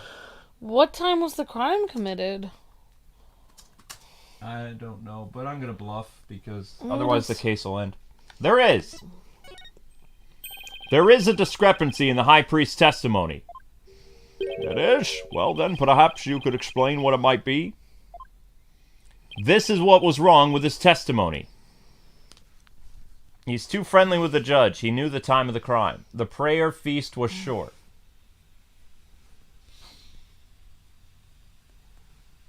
Oh my gosh! Oh my gosh! What, Ambi?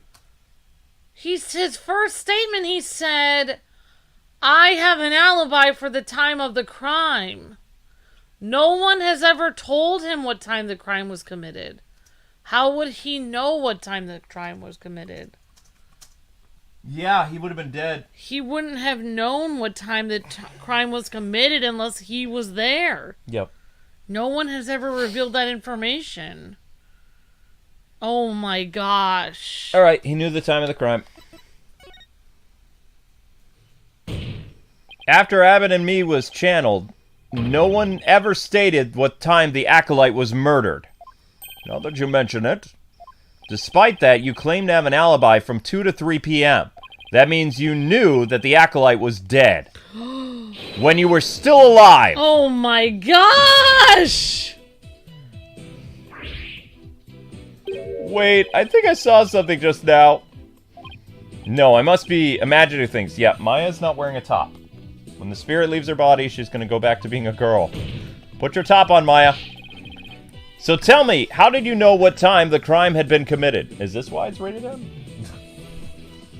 Anyway. About that. Open your heart, let the Holy Mother in. Why, you've been blessed with the High Priest's sacred words of prayer. All who serve her holiness must strive to banish worldly desires from their soul. Open your heart, let the Holy Mother in. Purge your mind of greed. I feel as if my very soul has been cleansed.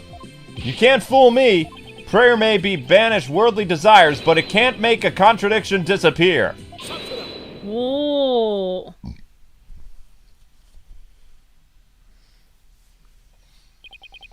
How can you be so sure? What's this supposed to mean?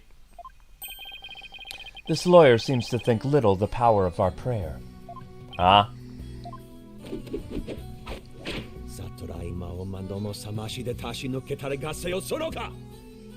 Abbott and Me was at home during the crime, but knew of what happened at the hideout. I believe this can be explained thusly. Yeah, right. He must have a way to monitor the hideout from his home. What? You never cease to amaze me, prosecutor. As he has surmised, there was a listening device installed at the hideout. It enabled me to instantly learn of anything unusual even when I was not there. How would the prosecutor know this? Remember, the rebels had been using this as a top-secret hideout. It would be perfectly natural for them to install such apparatus. Wait, come to think of it, when I was searching the rebel hideout... there's something under the banner. A microphone? What's this doing here? Was someone trying to record something with it? That was a listening device? It starts recording whenever it detects movement. And I heard just as such a recording after His Majesty and his family left. If you look in the desk in my study, you will find the tape in question. Your jaw. Yeah. Alright then, bailiff! Your Majesty. Go retrieve the tape in question from the High Priest's home. At once, Your Majesty. The power of prayer. It's hard to say that word without tripping up. Even a putrid brain such as yours should understand it now. Crynist prayer, I think. It's like the contradiction really did just vanish. We shall ascertain the content of the recording once we have the tape. In the meantime, I would ask Abbott and Me to continue his testimony.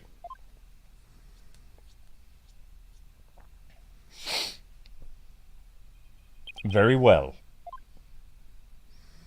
Da, da, da, da, da, da, da, da, da, da. Bum, bum, bum. I heard everything. All right.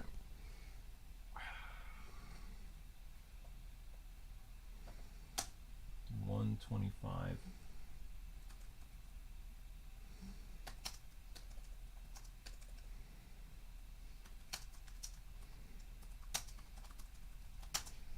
Okay. This guy seems so shady. Yep. I was entertaining His Majesty and his family when the crime occurred. When I listened to the tape later, I heard a man and a woman quarreling. It sounded like an altercation between a zealot and acolyte Fae. After that, there was a loud noise, followed by haunting silence. But how would he know the time? Yeah, I have to find some way to attack his alibi. If only Maya was here. She has a way of putting me at ease. Well, she's right there. But seeing her like this is only creeping me out. Though the High Priest was a rebel, he was still a holy man. Therefore, take care in your questioning lest you invoke the ire of our people. How dare you suspect the High Priest? May the Holy Mother strike him blind! As if this wasn't hard enough already. Nice try, but I'll stop at nothing to find the truth. Even bringing somebody back from the dead. Yeah, I thought these people would hate the High Priest because he was a rebel. Whatever. I heard everything. The fact that he still has Maya's hair is disturbing. Yes. I was entertaining Her Majesty and his family. Hold it! You were entertaining His Majesty and his family during the crime? Indeed. My wife was treating them to wonderful home cooking. Your wife was there that day. Why, yes, she was in the kitchen cooking up a storm the entire time. Come to think of it, I don't think I saw her at all that day. Uh-oh. She takes her culinary duties most seriously, you see. That is why she was in the kitchen cooking without pause the entire day. So the judge never saw Mrs. and me? I should have Abbott and me add that to his statement. Wow. Maybe he didn't kill him. Maybe his wife was the killer. Please add that statement to your testimony. Then why would she kill her husband? As you wish. Maybe she didn't want him to find out. My wife was in the kitchen, cooking the entire time. When I listened to the tape later, I heard a man and woman quarreling. Hold it! You heard everything from a recording? Indeed. Each night, I would secretly check what the listening device had recorded. I would be in serious trouble with my lovely wife had she discovered my secret. Can you really tell what happened by the audio? Long years of aesthetic training have sharpened my hearing. It is but a simple matter for me to ascertain a certain... It is but a simple matter for me to ascertain a situation by sounds I hear. Practicing improves your hearing?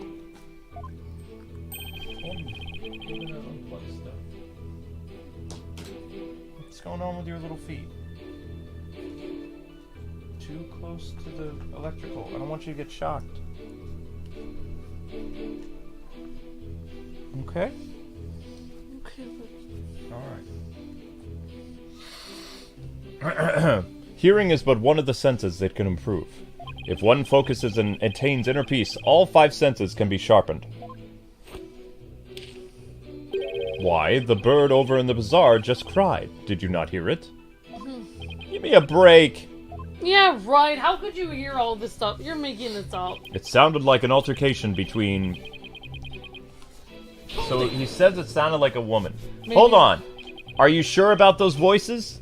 Was it really Acolyte Zealot and Miss Faye? I'd say that was the most reasonable conclusion under the circumstances. Or perhaps Acolyte Faye has an alibi that you can prove?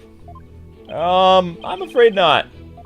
Then I suggest you make like a mollusk and clam up. Now, I will continue my testimony. Wait, why was his wife cooking all day if she was supposedly with child? She couldn't even. Perform her duties.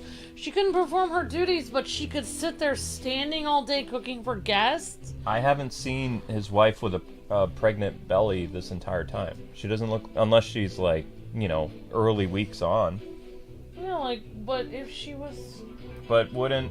It doesn't make any sense, because I had a friend that I worked with at Walmart, and she was like in her 9 month of pregnancy. Like, her stomach was way out here, and she was working 8-hour shifts a day. She could stand. She just had to take breaks once in a while. She could do it, though. Like, you could stand. I mean, I'm just saying, like, if you weren't very far along, then you wouldn't even need to take that much of a rest. I mean, unless you were having medical complications or something. Right. After that, there was a loud noise, followed by haunting silence. Hold it! A loud noise. I'd say that's worth looking into. It was a terrible crashing sound. Poor acolyte Zealot. It must have felt so heavy. Must have been the sound of that stone slab falling over. I should have him add that to his statement. Yep. Yes. Please add that statement to your testimony. As you wish. I would describe the noise as a terrible crash. Okay.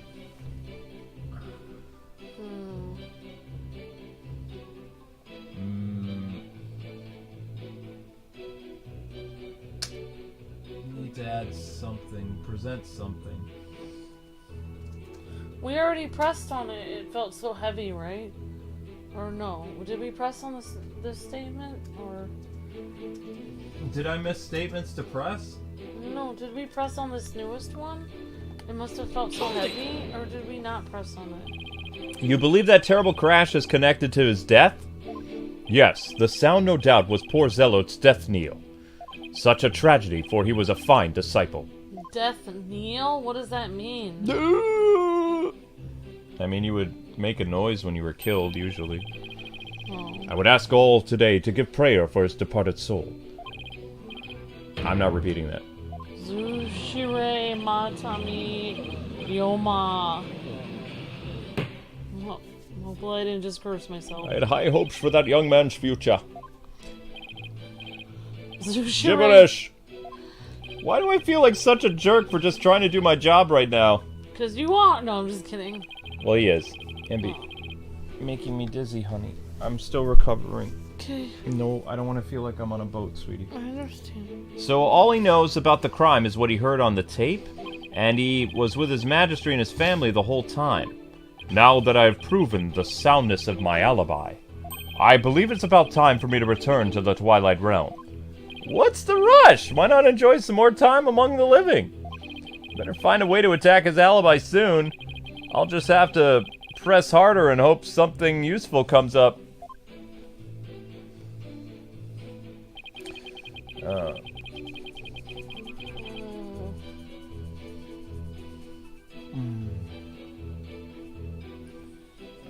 Okay.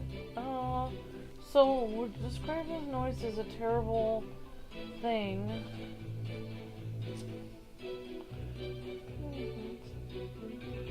I'm thinking. Alright, well, he said, okay, so there is some weird stuff, I think, in his testimony.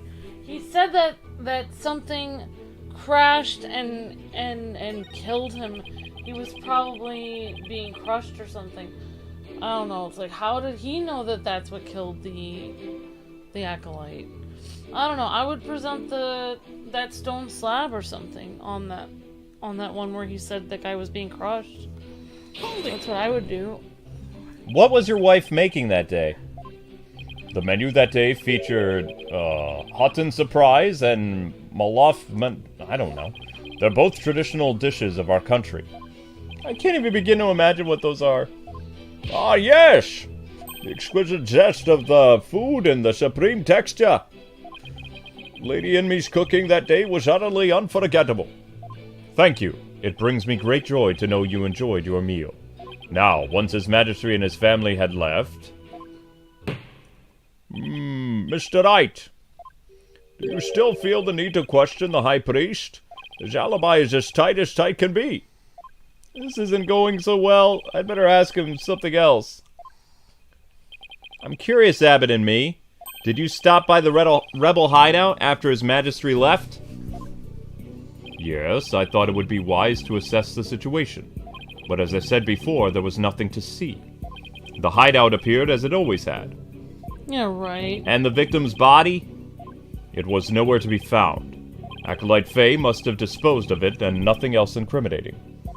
So when you saw the rebel hideout, it looked like it does in this photo? Yes, I would say that is how it appeared that day. So the stone slab had been put back in place? Okay. Photo updated in court record. Mr. Wright! It is not time to concede defeat? No, wait! I just need a little more time! Wait. If you insist. So if the stone slab was put back in place, how would he know that the acolyte was crushed by it? He wouldn't. I think we should present that on the one where he said the guy was crushed.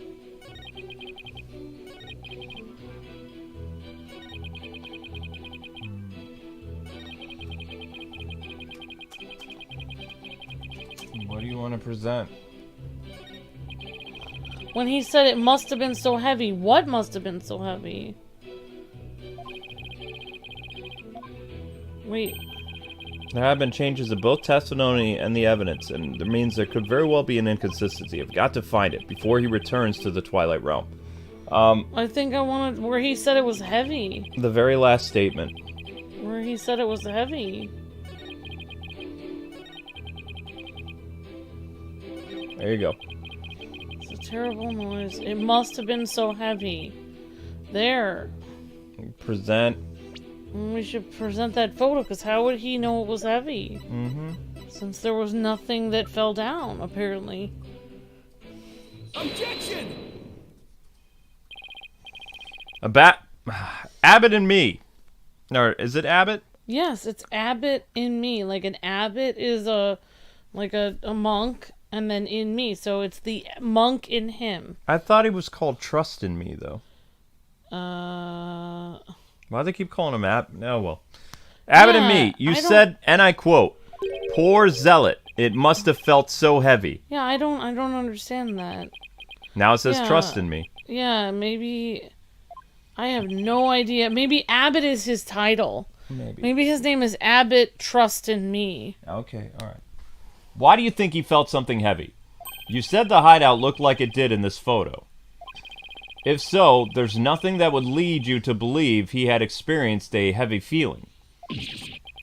Whoa, his eyes are getting weird. The fact is, of course, a stone slab did fall over onto the zealot, impaling him on the warbird statue behind him. But that was only revealed through her benevolence's divination seance earlier. Would the defense please get to the... Ouch. Would the defense please get to the point?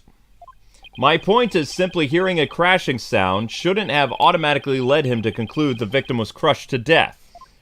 I still don't see your point. Yeah, exactly. I'm saying that the High Priest knew. Ugh. He knew how the victim was really killed. Oh my gosh, I don't want to see this. Disturbing. Why? And that is information only the real killer could have known. That the guy was crushed by the slab. I definitely saw it that time. I've got the High Priest's spirit shaking in his boots, or should I say sandals? Objection. Need I remind you, Abbott and me was with His Majesty at the time of the crime. Such an alibi precludes him from being the killer. That's true, so he can't be the killer. However, he knew how Zealot was killed. Something only the killer could know. Can this discrepancy be resolved somehow? Well, Mr. Wright, we're waiting on an explanation. I was just getting to that. Time to think of something quick. The High Priest knew something only the killer could have known because... He had to have heard it from the person who did it. Maybe his wife did it. He heard it from the real culprit. Or he could have... Yeah, they would have had... Someone would have had to describe it. What happened? Oh my gosh, if his wife did this is disturbing. Why would she do this? Don't know. She had that guy over at her house. He must have heard it, how the victim died from the real killer. The real killer? Of course. That makes perfect sense. I don't want to believe it, but this is the only possible explanation. So tell us, who is the real killer? It's got to be someone close to the High Priest, someone without an alibi. The person most likely to be Zealot's killer is... Yeah, his wife had... Believe in me. It has to be his wife. It has to be her. Oh my god. Wait, how old is Maya in this now? Maya's 28. 9, 27, 42, 25, 14, 21. So Maya is almost 30 years old. Alright. Yep, time's ticking away for Maya. She better figure out what's going on with her life. Your Majesty, while you were visiting the High Priest's home, you didn't see Mrs. and me at all, did you? No, I never saw her, but... What does that have to do with anything? Did the High Priest ever leave your sight? Never. No, we were talking the entire time, and the food was brought right to the room's entryway. So the High Priest has an ironclad alibi. But his wife does not. Whoa! What the devil are you insinuating? I'm insinuating that Mrs. and me might have killed Acolyte Zealot. Oh my gosh. Objection. You have a lot of nerve making such a baseless allegation. She had no motive to kill Acolyte Zealot. He was like family to her. No. We can't entirely discount the idea. Especially if you consider that Mrs. and me could have been the one posing as Lady Keera. Objection. Oh wow. Even a fool must temper his foolishness at times. Or you truly believe Lady Keera would kill Acolyte Zealot, though he was not a rebel? Objection. As we all know, the High Priest was secretly a rebel. It would follow that his favorite disciple could very well be a rebel too. Are you suggesting that Mrs. and me killed her husband as well? As I said, I think she'd kill her own husband to rid the kingdom of rebels. I don't think we can rule it out. Wow. Oh my gosh. Ah! Yikes! You claim my wife is that rebel-hunting Lady Keera? And she slew both Zealot and myself? My lovely wife? That is utterly impossible! Ah! Yikes! I've never seen the High Priest so angry. It is as Abbot and me stated. And the accused has already been found guilty of his murder. It is far too late to overturn it. That's right, Mr. Wright. Now apologize to the good priest before he gets angry again quickly now. No, I'm not going to apologize. The true identity of Lady Keera is a major piece to this trial's puzzle. Abbot, and admitted Abbot and me, your wife, Lady Inmate, killed you. Yet even now, you continue to lie in an effort to protect her. Wow, disturbing. How absurd. It appears the lawyer has forgotten. My lively wife could not possibly battle the rebels in guise of Lady Keera, for we are blessed by her holiness, and she is with child. Praise be the Holy Mother. I completely forgot about that. That abominable Lady Keera figure who slew me, and the Acolyte Zealot was the accused. This is bad, but I can't give up now. Maybe she was pretending. Don't forget, my client doesn't have strength to fight rebels either.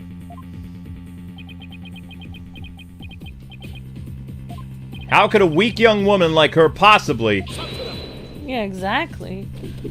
He just called Maya weak. but it's true.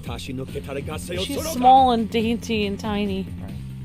You foolish oaf of a lawyer. If only you were as blessed as Lady in me. What? Surely the accused possesses the strength, or should I say the power. The power to battle those black-hearted rebels. Ah, what are you talking about? My good prosecutor, I see you have come to the same conclusion as I. Such keen insight. Then you have figured it out as well, Abbott and me. May I ask you to explain it to this putrid-brained lawyer? Wow. Certainly, for I cannot allow him to frame my lovely wife for murder. Foreign devil!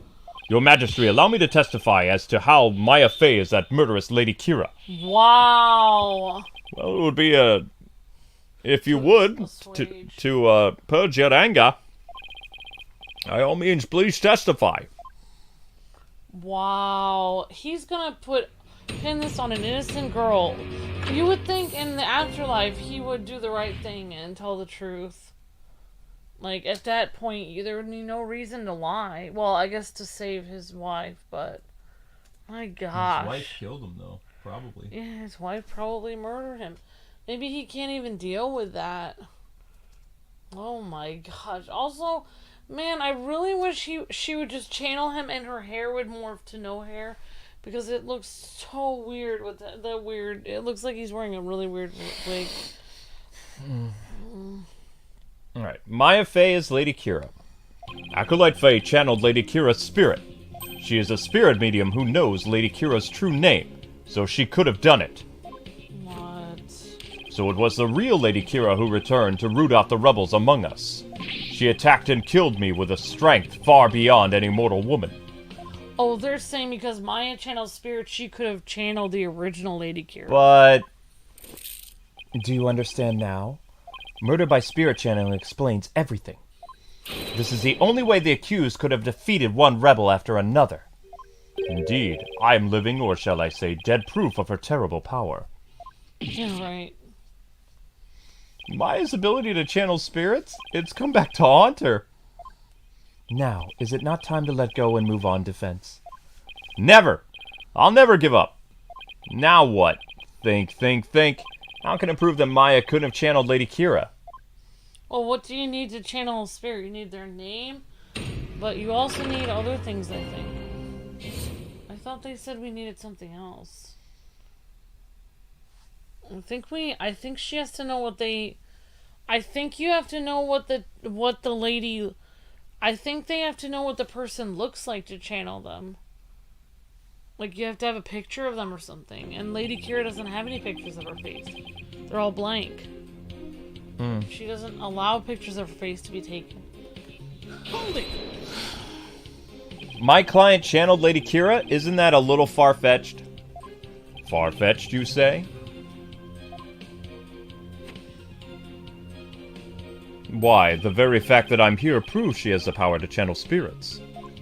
Ah, true. But you've no proof she actually channeled Lady Keera. Oh, but I do. You'd think he would remember who killed him. She is a spirit medium who knows Lady Keera's true name, so she could have done it.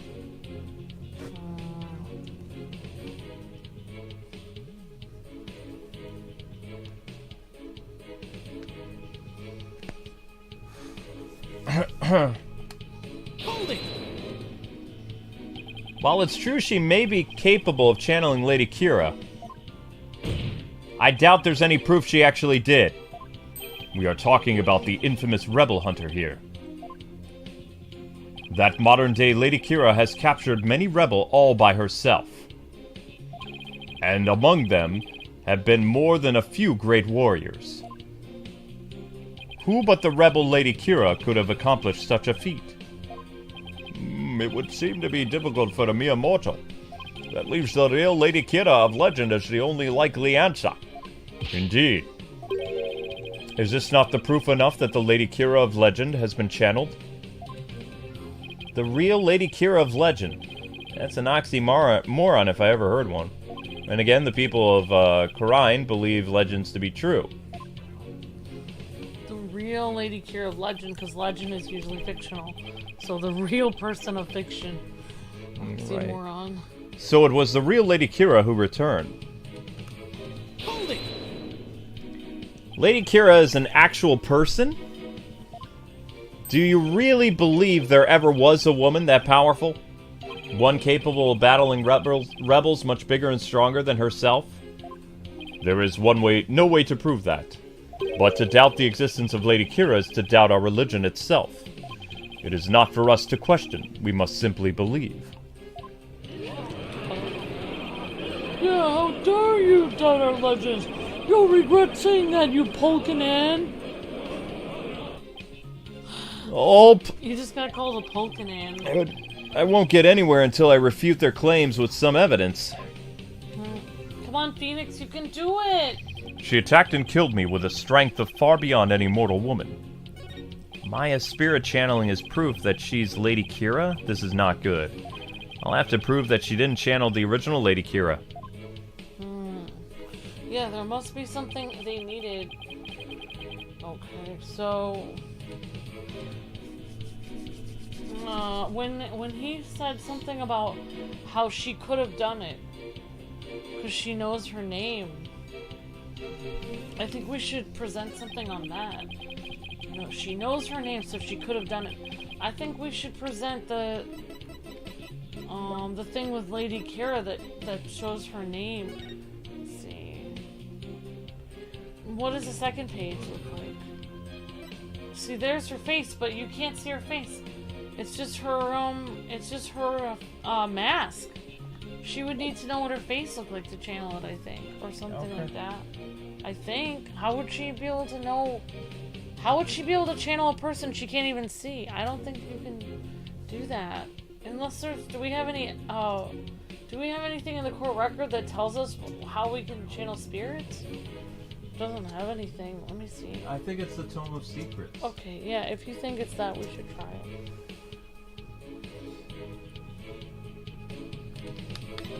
I don't think there's anything else here. There's nothing else from Maya. I don't think there's anything about spirit channel. It would be the Tome of Secrets. Okay, I think we should try that, Luke. Objection! The Tome of Secrets is only given to the priestess who performs the purification rite.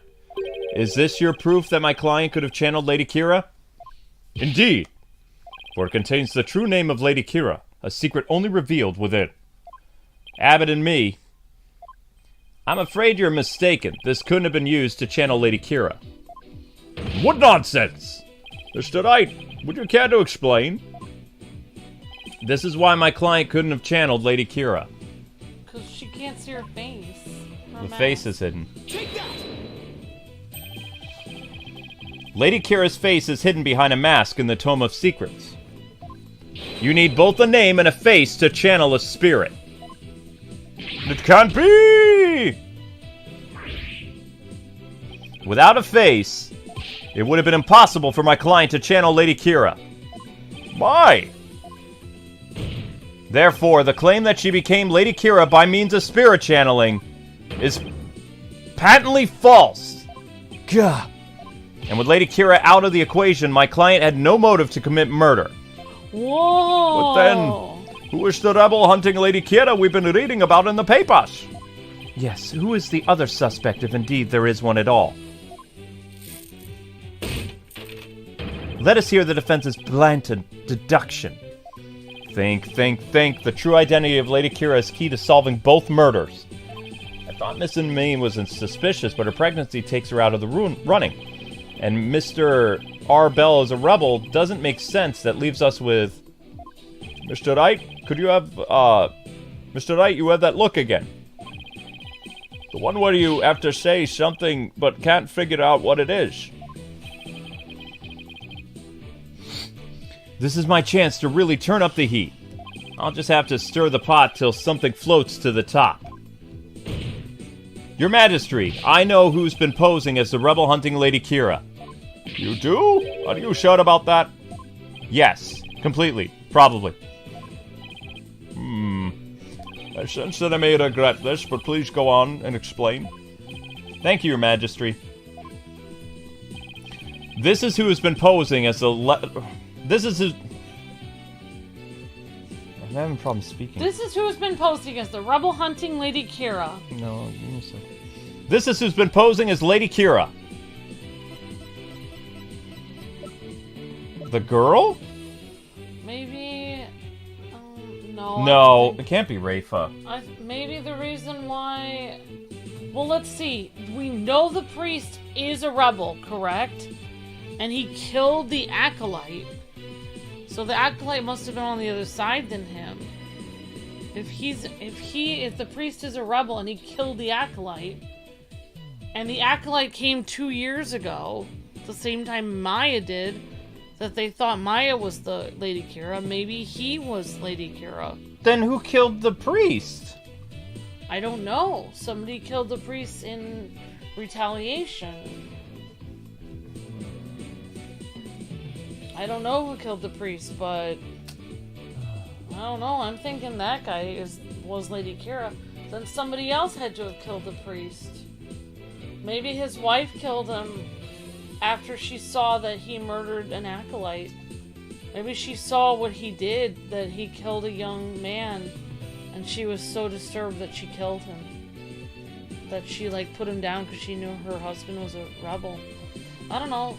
Okay, so we're gonna channel another dead guy. Probably. Take that!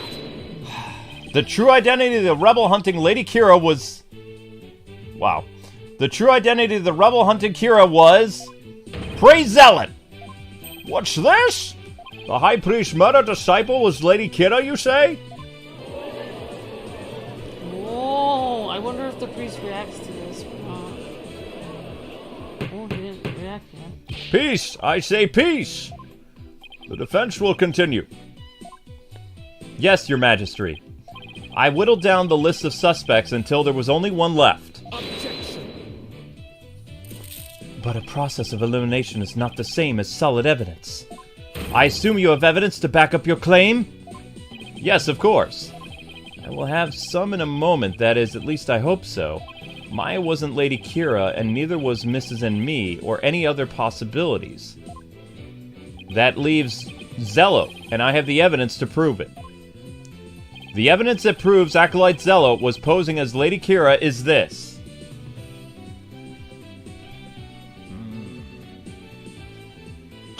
Oh my gosh, Luke, think about it. Remember he was staying at their house? And they said their doors were all locked and they got that warning from Lady Keera in their house? That had to have been him because he was staying with them. I think. The warning letter? Yeah. Alright.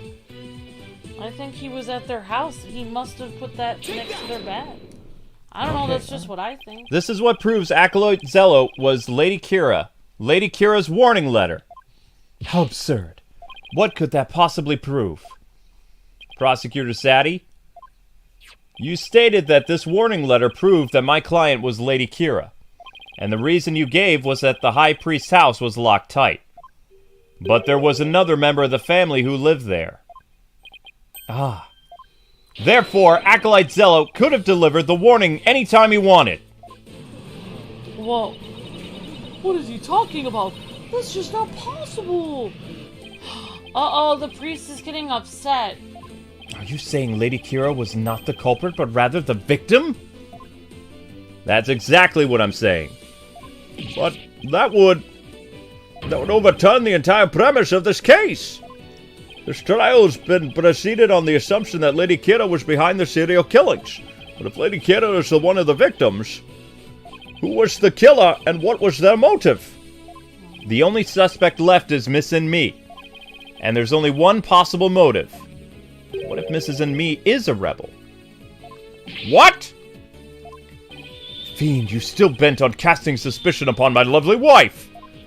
Blasphemer! You have no evidence of this! Repent of your mistrust in your soul! Objection! Wow. Well, you have no evidence either. After all, the dagger with my client's prints on it wasn't what killed Acolyte Zello. And the plumed Punisher theme that he heard could have been the alarm clock. That means all the evidence linking her to the crime had been called into question. Whoa.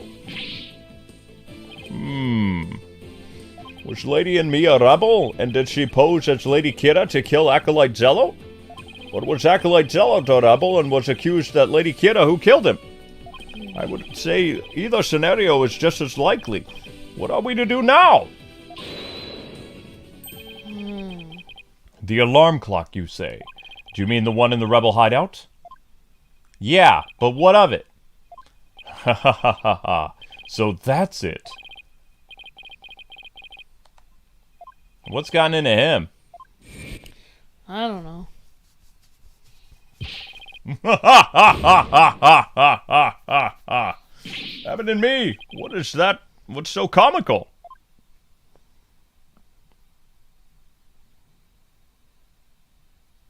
Forgive my outburst. That has simply tickled my funny bone. What did? The theme song came from the plumed Punisher clock, you say? That alarm could not possibly have gone off. What makes you say that? The clock was working just fine the last time I checked. Try using your head for a change. Would not the existence of a secret hideout be given away if an alarm kept going off? Wait, you don't mean... Indeed, we leave the alarm switched off at all times. No! Why do you guys even have an alarm clock? Then why did it go off when Ace Attorney was there? Yeah, exactly. In that case, I'm sad to say the defense's claim does not hold water. Would you care to respond, Mr. Wright? This can't be happening, not now.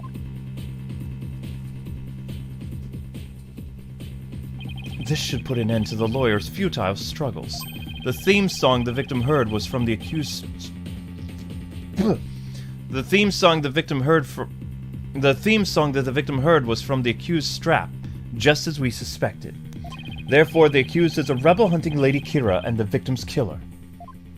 I need an opening, something I can raise an objection to. That Plume Punisher theme song Acolyte Zello heard in his final moments.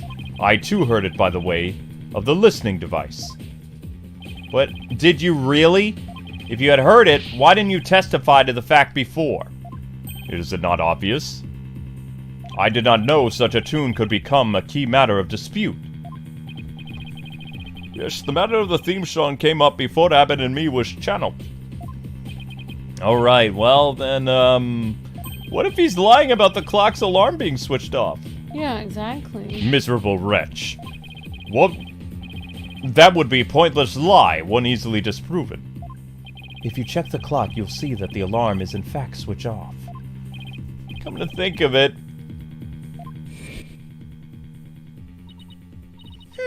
What a fine item. And this switch, if I am right... We set the switch back into its off position before we left. I remember hearing it clearly. Those distinctive drums in the intro are etched in my mind. They went...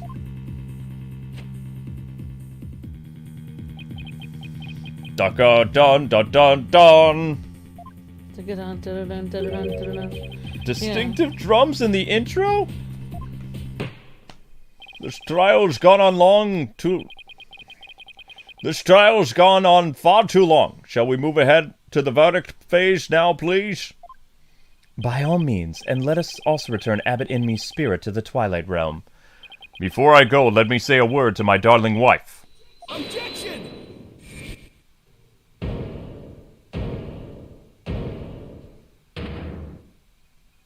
Now, hold on a minute.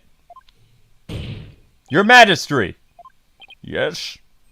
The High Priest's statement is inconsistent with a certain piece of evidence. It is? Still you writhe in defiance of your fate? The very sight reminds me of my tortured soul writhing in flames. You won't be saying that once I show you the evidence. Now all I have to do is pick the right one. This piece of evidence is inconsistent with the statement about the drum's intro. I don't know. The drum's intro.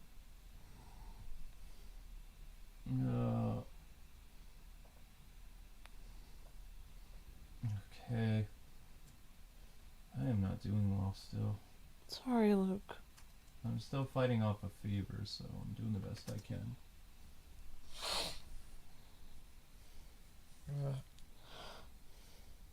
I think what? I think strap. Maya talked about how there was a difference between the two intros, because remember Phoenix said, he said, like, oh yeah, the themes are pretty much the same, and Maya got all upset, and she was like, no, they're not.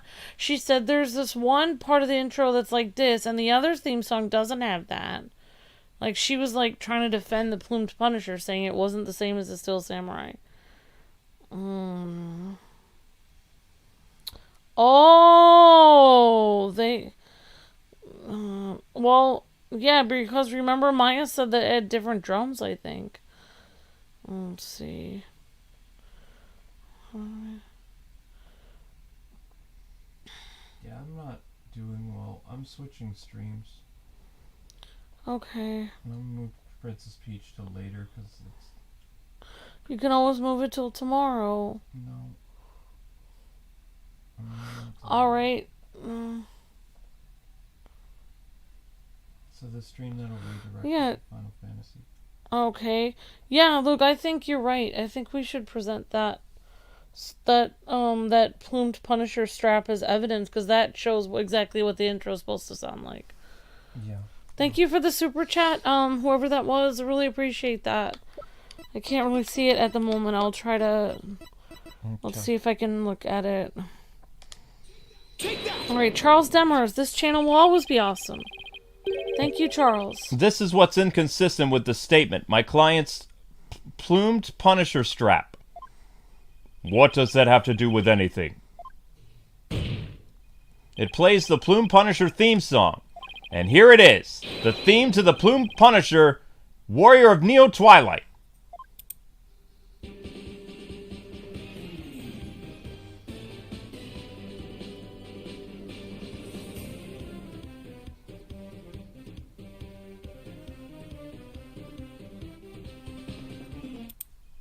Do you see what I mean?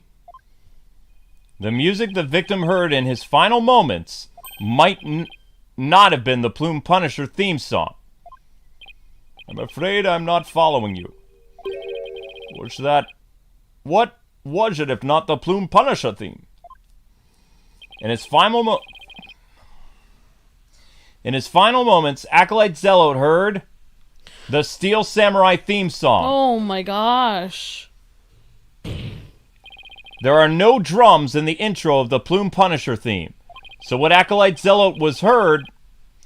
Acolyte heard in his final moments was the theme of the Steel Samurai, Warrior of Neo Old Tokyo.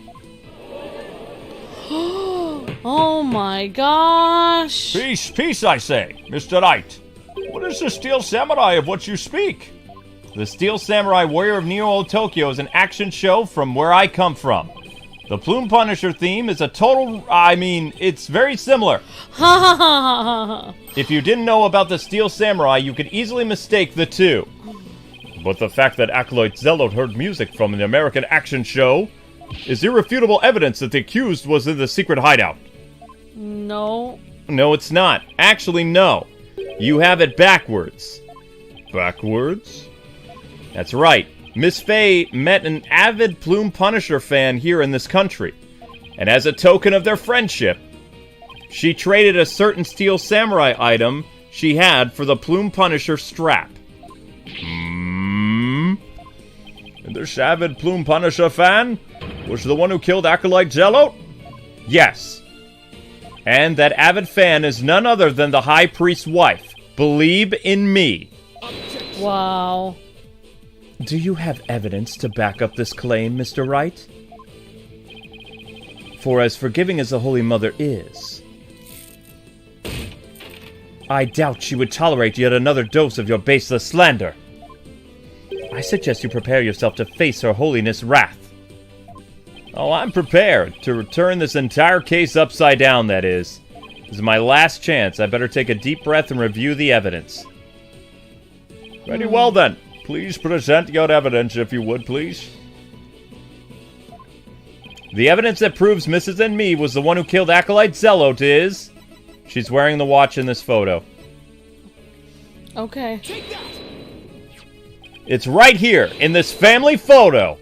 Proof that Mrs. and me and Miss Faye traded items featuring their favorite characters. A family photo? And what exactly should we be looking at here? The proof that they exchange items featuring their favorite characters is right here. Oh, wow. Yeah, it shows they traded it. Look at Mrs. and me left wrist. Oh, there's a Steel Samurai. You can see the Steel Samurai's trademark top knot right there. Wow. Which clearly makes this a Steel Samurai watch. Well, I've never knew your wife had such hobbies about it, me. Wow. This family photo was taken the night before Acolyte Zealot was murdered. By that point, my client had the plumed Punisher strap and Mrs. and me had the Samurai watch. Wow. So what the victim heard in his final moments was none other than the sound of Mrs. and me wearing his watch. The watch. I wish to amend my testimony. What I thought were drums was something else. My wife would never wear such a watch. In truth, I tell you, you must believe me, your majesty. But you can't amend your testimony now. It's already been proven. We already know why you're amending your testimony, because you don't want her to get in trouble, but you thought... You can't randomly change it now. Yeah, and guys and gals, I'm having problems speaking because I still have a low-grade fever, and it's my first day back, so I am going to be having problems. I'm also having this weird tingling sensation, like lightheadedness, and I feel it in my arms and my back. So I'm not fully back yet. Sorry to hear that, Luke. Be not deceived by the defense's lawyerly trickery or whatever. Now what? He's been pretty quiet up to this point. What does he have up his sleeve? There's a big gaping hole into his flimsy claim. A big gaping hole, huh? I don't think so.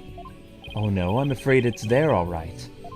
Just like the big gaping holes in your putrid brain. My brain is neither putrid nor has holes. I'm not a zombie after all. Says the dead lawyer walking.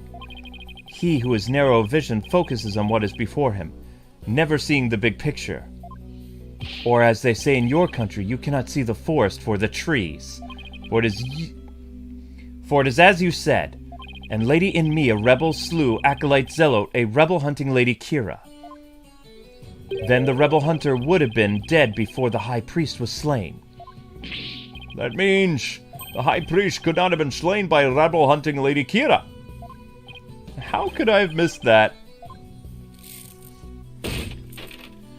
So tell me, who are you going to say killed the high priest now? No! Oh my gosh. This case is going on too long.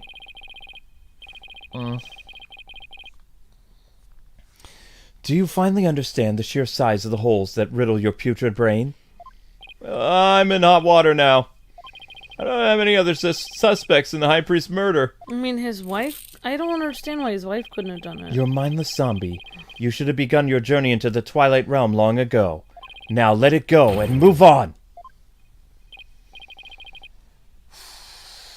When you guys say you're getting really close, you could mean an hour or you could mean several hours from now. I don't really have it in me. Abbott in me. I've got like 10 minutes left in me, and then I need a break. Now, no, I will never give up. I just need to think things through and figure out who really killed the high priest. Oh wow, look, we're at the end of it. Alright.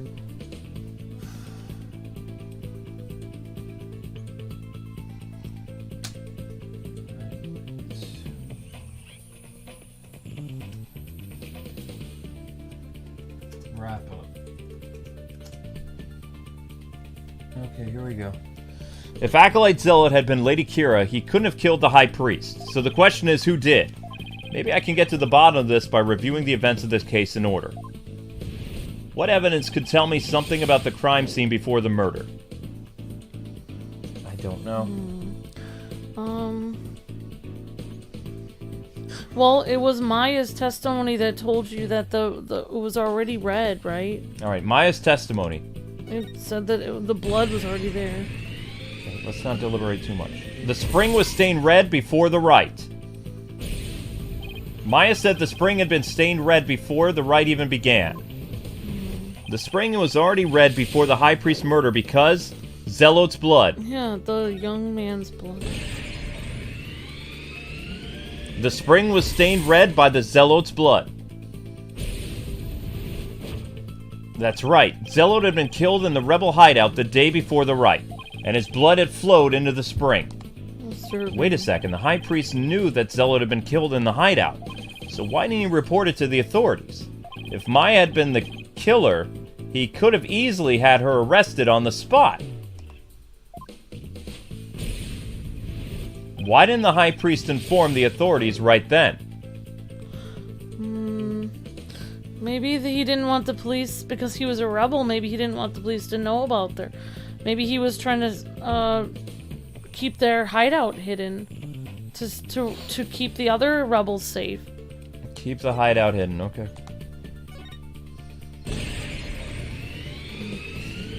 He wanted to keep the hideout a secret. If he reported Zealot's murder, the authorities would find out about the hideout. That's what he was worried about. But by going through the rite, the High Priest risked having Maya see the spring running red with blood. Why did he have to go through with the rite? Did he want to kill Maya? He wanted to kill Maya? I don't think he wanted to kill Maya, because if he wanted to kill her, he could have easily done it with the dagger. I don't think he wanted to. I think he had to set up the scene to be something else. He had to frame something else. Maybe he had to frame Maya or something. I don't know. Use the rite to cover things up. He wanted to set up the crime scene to conceal the hideout. But how was he planning to conceal the source of the blood in the spring? Well, he didn't use Maya's blood because he didn't kill her. He didn't empty the spring because it still had red blood in it. So the only thing left would be he could have used his own blood? What? To... If he killed himself. Huh? Then he would have people would have thought his blood was the stuff in the spring, and then no one would know about the hideout, maybe. I don't know. I'm just throwing it out there. Stain the spring with his own blood. Why would he kill himself? That's disturbing. He concealed the source of the blood with his own blood. That was how he kept the rebel hideout a secret. It's all starting to fall into place. He killed himself? I knew who killed the High Priest. It was him. He killed himself. Himself! Oh my gosh. I wish it was his wife. This is disturbing. His wife is innocent then, I guess. I guess so. Was a suicide. I can't believe it. The High Priest took his own life to keep the rebel hideout a secret.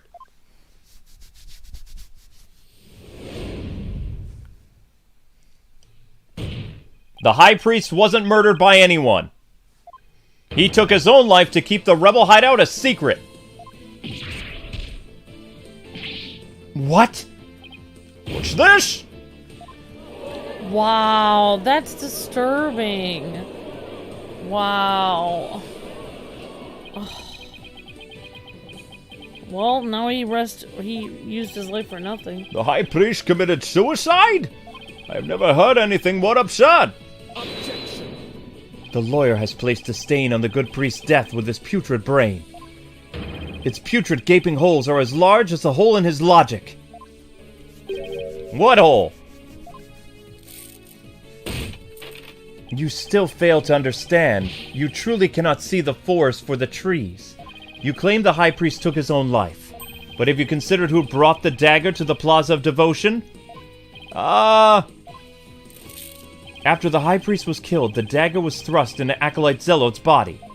Only the accused Maya Fey could have done that.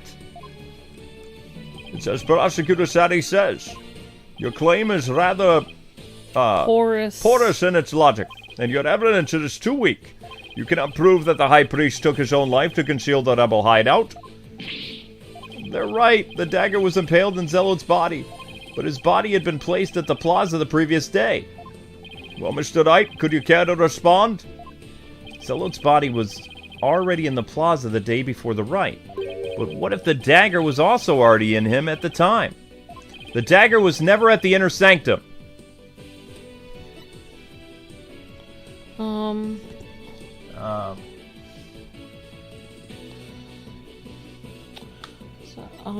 He died by a different weapon. Yeah, maybe he died by, I don't know. Of course, that's it. What's it? There was no need to move the dagger. It had already been stabbed into Acolyte Zealot's body the day before the rite. What? So that means... What does that mean? It means the dagger wasn't the weapon that took the High Priest's life. Objection. But no weapon was ever found at the inner sanctum. If you will not listen to reason, then I insist you prove your assertion. Show us what you believe the real murder weapon to be. The real murder weapon? I've got nothing, but I know there had to have been a weapon there. Maybe if I think back on the trial thus far, I'll spot the clue I need. Well, would you, the defense, care to tell us what the murder weapon is? Well, Bird statue. Yeah, he could have been stabbed by the bird also. Somehow he could have... Since he knew the other guy was stabbed, maybe he could have done it to himself. What really killed him has been the inner sanctum the whole time. And its lethality has already been demonstrated by the late Acolyte. That's right, it was the statue. Whoa, we broke his beads. Full conca. You believe that the statue claimed both victims' lives? Would you care to chime in, Abbott? No, he lies. Pay him no heed. Why, it's... Wow. Lady and me. Darling, don't you think this has gone on long enough? No! Your Majesty, my wife knows nothing. Please, Abbott and me, let your wife speak. Now, Lady and me, please continue if you would. This feels like this case is going to go on forever. It's literally going to go on for 5 trillion years. Wow, she has to speak. It's that time again. She has a testimony coming up? And what would that time be? 2:30 in the afternoon, the time my husband conducts his daily prayers. And the time Puhray was slain.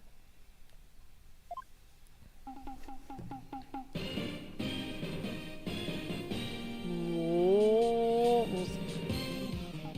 was done at 2:30. They all have Magatamas. That sound, it's... The Steel Samurai Alarm. I, too, like to pray at the same time as my dear husband. So I set an alarm to remind me each day, but I had no idea it would come to this.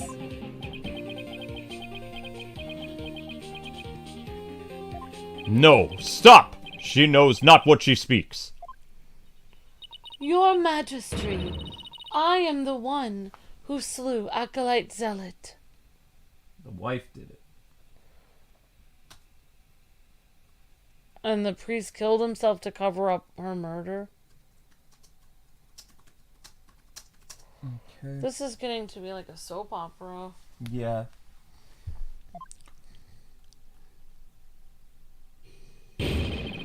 Whoa! The priest wanted to defend her in death. He couldn't. Abbott and me! Bailiff, summon a physician at once! I mean, he's already dead. No, he is dead. The physician is now attending to the High Priest, so there's no need to fear.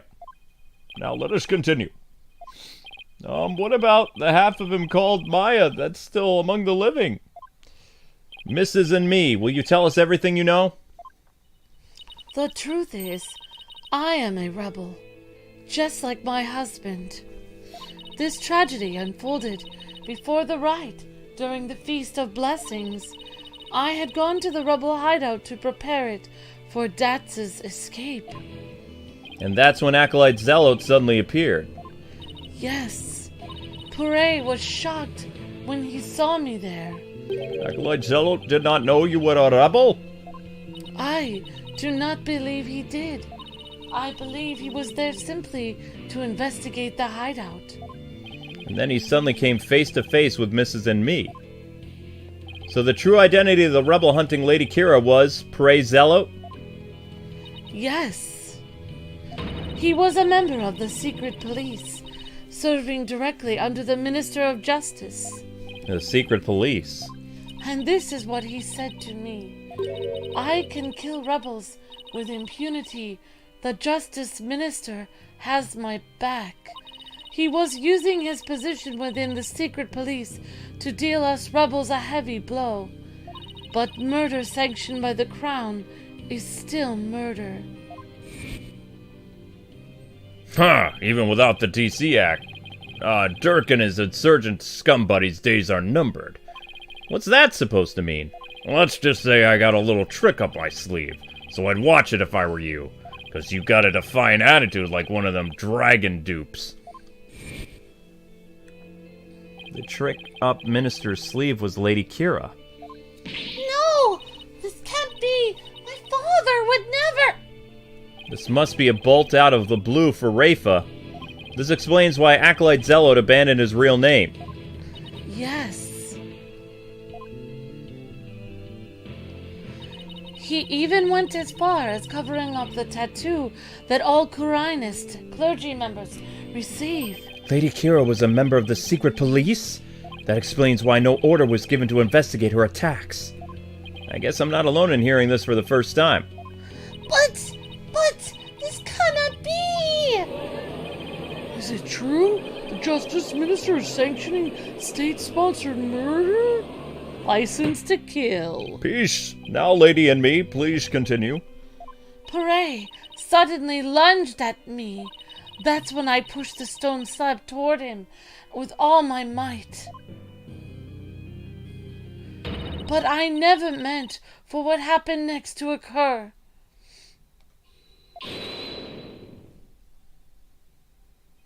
Allow me to take it from here. Abbott and me, are you alright now? I am dead. But yes, I am sorry you had to see that. But you need not worry about me, I am already dead. Please, we need to know what was so important that you would take your own life. After I learned that my wife had accidentally slain Zealot, I chilled his body with snow to make it seem as if he died more recently than he did. Then I later moved into the Plaza of Devotion and inserted the dagger into his wound. The plaza was empty at the time, for it was before prayer time had started. Finally, I placed his body in the prayer pose, knowing that no one would notice anything was wrong until the rite had concluded. It is perfectly plausible that no one would disturb him if they seemed to be praying. We do treasure our prayer time after all. So you admit you tried to pin this crime on Maya? Yes, this was all my doing. I never told my wife of my plan, for surely she would have tried to stop me.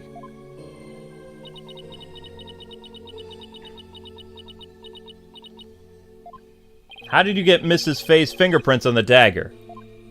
I had her hold it while we were rehearsing the rite the day before. And right before the rite, I drugged her with a sleeping agent. Then I put Lady Keera's robes over the statue. That means that Maya was probably already groggy by the time the rite started. Finally, I ended my own life, to ensure that the crime would appear to have been Acolyte Faye's own hand. But when your body was discovered, Lady Keera's robes were on the ground. How did they end up there if they were on the statue? After I impaled myself on one of the statue's dagger-like feathers, I used the last ounce of my strength to hurl my body backwards. As I did, I grabbed onto the robes, taking them with me as I fell onto the ground. Oh, terrible! What possessed you to do such a thing? You needed have committed suicide simply to frame the accused. Prosecutor Sadi, as one well-versed in our kingdom's legal system, I would expect you of all people to understand. Understand what? This kingdom's legal system, Mrs. Enmi's crime, your suicide. It can't be. That would be sadder than sad. Why, I believe the defense knows of what the High Priest speaks. Yes, I finally understand. This explains why the High Priest took his own life.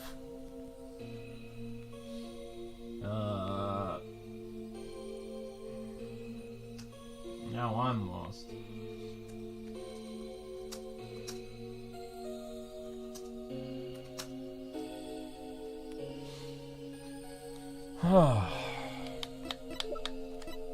Take that! The Defense Act. Circumstantial evidence supports Mrs. Enmi killing of Acolyte in self-defense. However, it would be next to impossible to prove it without a lawyer. That's why the High Priest wanted to pin the crime on Maya. If I fail to see what that has to do with his suicide. In your divination seance is the most important piece of trial evidence. The High Priest wanted to frame Miss Faye as a serial killer. It was a clever plan in which he made sure he'd see Lady Keera in his final moments. The lawyer speaks true. That is why I placed Lady Keera's robes upon the statue. I made it seem that Acolyte Faye was the rebel-hunting Lady Keera. Yams? Oh, but, are you saying you used my divination seance to produce false evidence? Forgive me, your benevolence, but yes, it was the only way to help my lovely wife. If you had approached me first, I could have proved that the murder was in self-defense. Perhaps. But I had little faith in lawyers despite being a rebel. How utterly foolish to cast away one's life for such a reason. There must have been another way to cover up the crime. Yet I had done so, my wife would rush to my defense, and the case went to trial. She would suffer the same fate as I under the Defense Act. I could not have lived with myself had she been convicted because of that fiendish man. This cannot be. All I have done under the laws of our kingdom, it has all been... Poor Rafa, she's really taken this hard. But I can't say I'm surprised.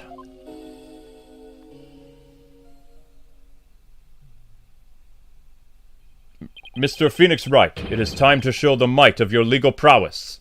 You mustn't allow another innocent soul to be charged under that despicable law. Of course, I'll do whatever I can. What I've done to you and Acolyte Faye is unforgivable. I can only offer my most humble apologies. Your Majesty. Yes? I ask that you please look after my wife. You have my word. Your Benevolence, it is time that I return to the Twilight Realm. The Magnetama parting, if you please. Very well. Your Benevolence, please allow me the honor. Yes, it would be more fitting for you to send him on his way. Mrs. Enmi? Darling, I'm so glad I was able to see you one last time. Thank you for everything. I am sorry to leave you like this, my love.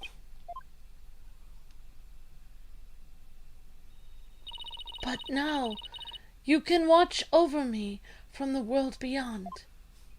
Yes, always and forever.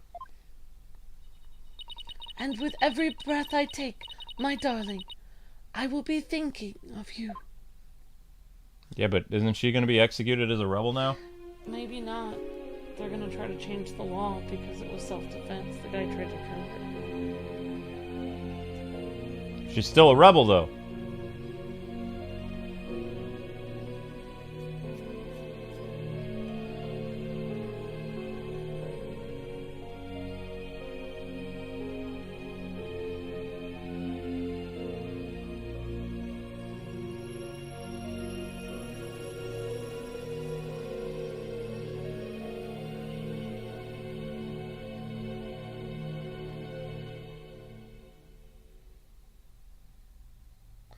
Aww.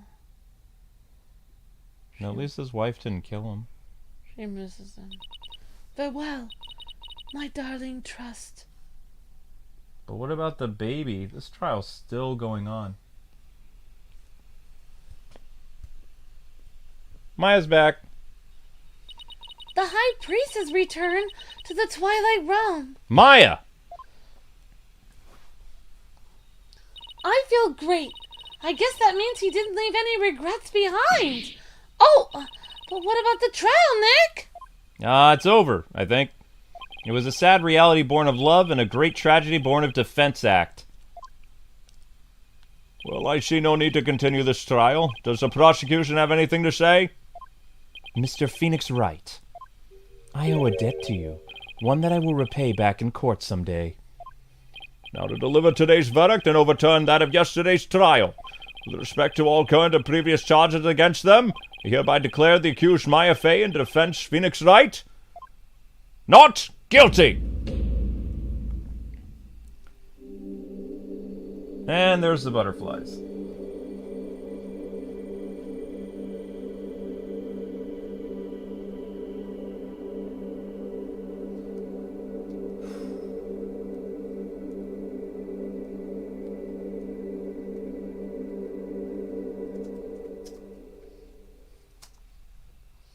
A very pretty courtroom. Okay, one sec. My time codes are all messed up. Alright. So, I was thinking, Nick, the legal system here is really stacked against the defense. It's totally unfair, you know? Yeah, I'd even force the High Priest to make the ultimate sacrifice just to protect his wife. It's just so sad. Protect the status quo or join the revolution. If the real Lady Keera were here, I wonder which side she'd take. Your benevolence? Huh? What? I was, just wondering. Are you alright? Quiet, you! How could I possibly be alright? Yeah, she's not doing too well. Who do you think you are? Suddenly appearing before me, trampling my insides underfoot, plunging the hall of justice into utter chaos! You even desecrated my mother and father's teachings! You soulless infidel! Oof, that was a bit extreme.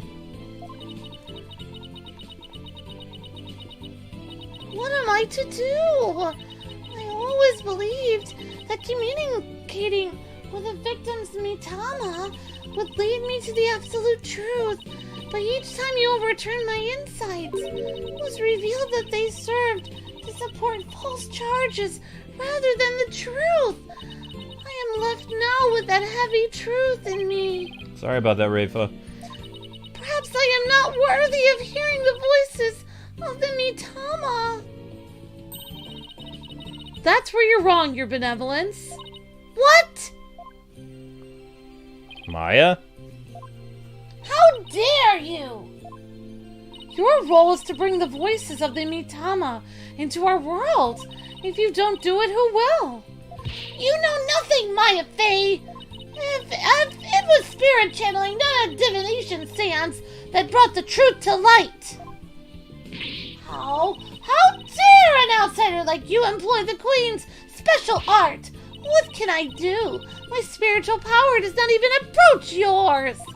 Ha ha ha! It is not a cruel joke, is it? The royal priestess bested by a lowly outsider. Don't be so hard on yourself, kid. Why not? Is it worth at least a laugh or two? You shouldn't talk like that! Huh? Listen, your benevolence. You were just fulfilling your duty, weren't you? And you're the one capable of performing the divination seance. The station of royal priestess is not something to abandon lightly. The station of royal priestess? The people of your kingdom believe in you. But if you really mean all that you just said, then what are they supposed to believe in? You know not of what you speak. Actually, I kind of do. After all, I'm here training so I can become the master of my village back home. A Village master, you say? I did not know.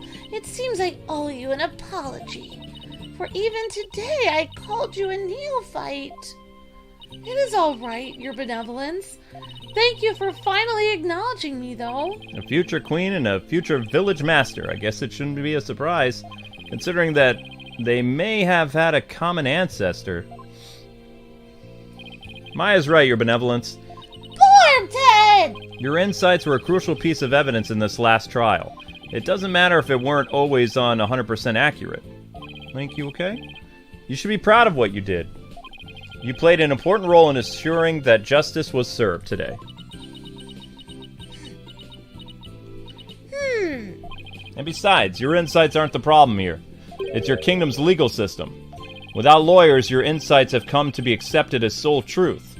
And the Defense Act, which gave rise to that, is the root of it all. But that is the dangerous thinking of a rebel! Your benevolence. As Crown Princess, you are destined to rule this kingdom one day. That means there will be many things that you alone must determine. Things like how to keep your people happy, and what is true and what is false. Most importantly, what role you must play therein.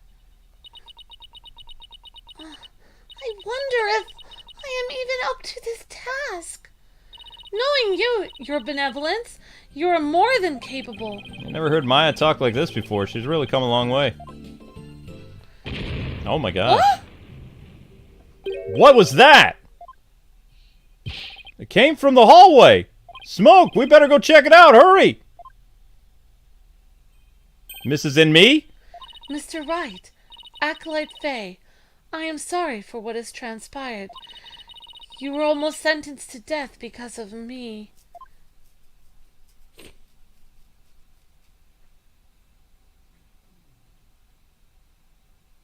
And what is that?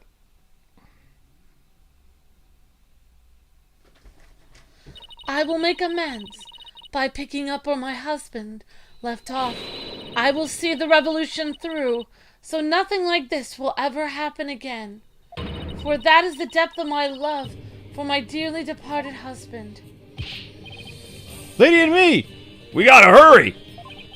That voice, is that our rebel? I must tell the people. They must learn that the peace we enjoy is a false one. One built on the backs of innocents charged with false crimes under the odious D.C. Act. We have it in our power to forge a society in which the law judges all of us fairly. Hey there, PW. I wish we had more time to talk, but, Dirk, everything's ready. It's go time. Dirk? Oh, there's Dirk. Wait, was that the rebel leader? After him! Don't let him get away! Uh-oh. The power to forge a society in which the law judges us all fairly, huh? It's the start of a legal revolution. Hey, Nick! Hate to bother you right now while you're lost in thought, but I just got this great idea. What is it? The Steel Samurai versus the Rebel Dirk. I bet it'd make for another awesome TV show. And if we threw the plumed Punisher in there, everyone would go nuts over it. I'll never get what she sees in those shows. But it's good to know that no matter what happens, Maya will always be Maya. I thought he was a fan of the Steel Samurai as a kid. Yeah, he was. I don't know what. Okay. They changed reality. It seems like they are messing with reality. Or they forgot. You forgot you like to like that show, Phoenix. Well, it's finally over. Oh, Okay. everybody is sad in that picture except for Maya's happy. Because she got off murder charges. Right. Everyone else is sad. The priest's wife, Ace Attorney, everyone's sad. Maya's happy. Alright, guys and gals, we finally finished the trial of Maya Fey. Yay! So that means next time we'll be heading to episode 4, which I've never played. I've never done episode 4. Episode 4, it features a circus. I know it's very famous with memes and stuff, but I've never played it. I've also never done the concluding episode, episode 5, Turnabout Revolution. Oh, wow. Oh, my gosh, there's going to be a revolution with dirt. And I've never done the special episode because the DLC wasn't available. Whoa, 3 more episodes. Oh, my gosh. 3 more episodes I've never played. Awesome. It's going to be all new for Luke. Yep. This is going to be great. So anyway, guys and gals, Final Fantasy is going to be starting up instead of Princess Peach. It'll be in about 15 minutes or so. Well, 10 minutes. I need to grab a bowl of cereal, keep my strength up, and that's it, that's all. If you guys want another episode of Phoenix Wright, you know the drill, 1,000 views. You guys need to get 800, 900, 1,000 by tomorrow morning. You're currently at 720, so that's the best we could do after 2 hours and 40 minutes. So, thanks so much for watching. We'll see you guys on Final Fantasy. God bless, happy gaming. Bye-bye. See ya.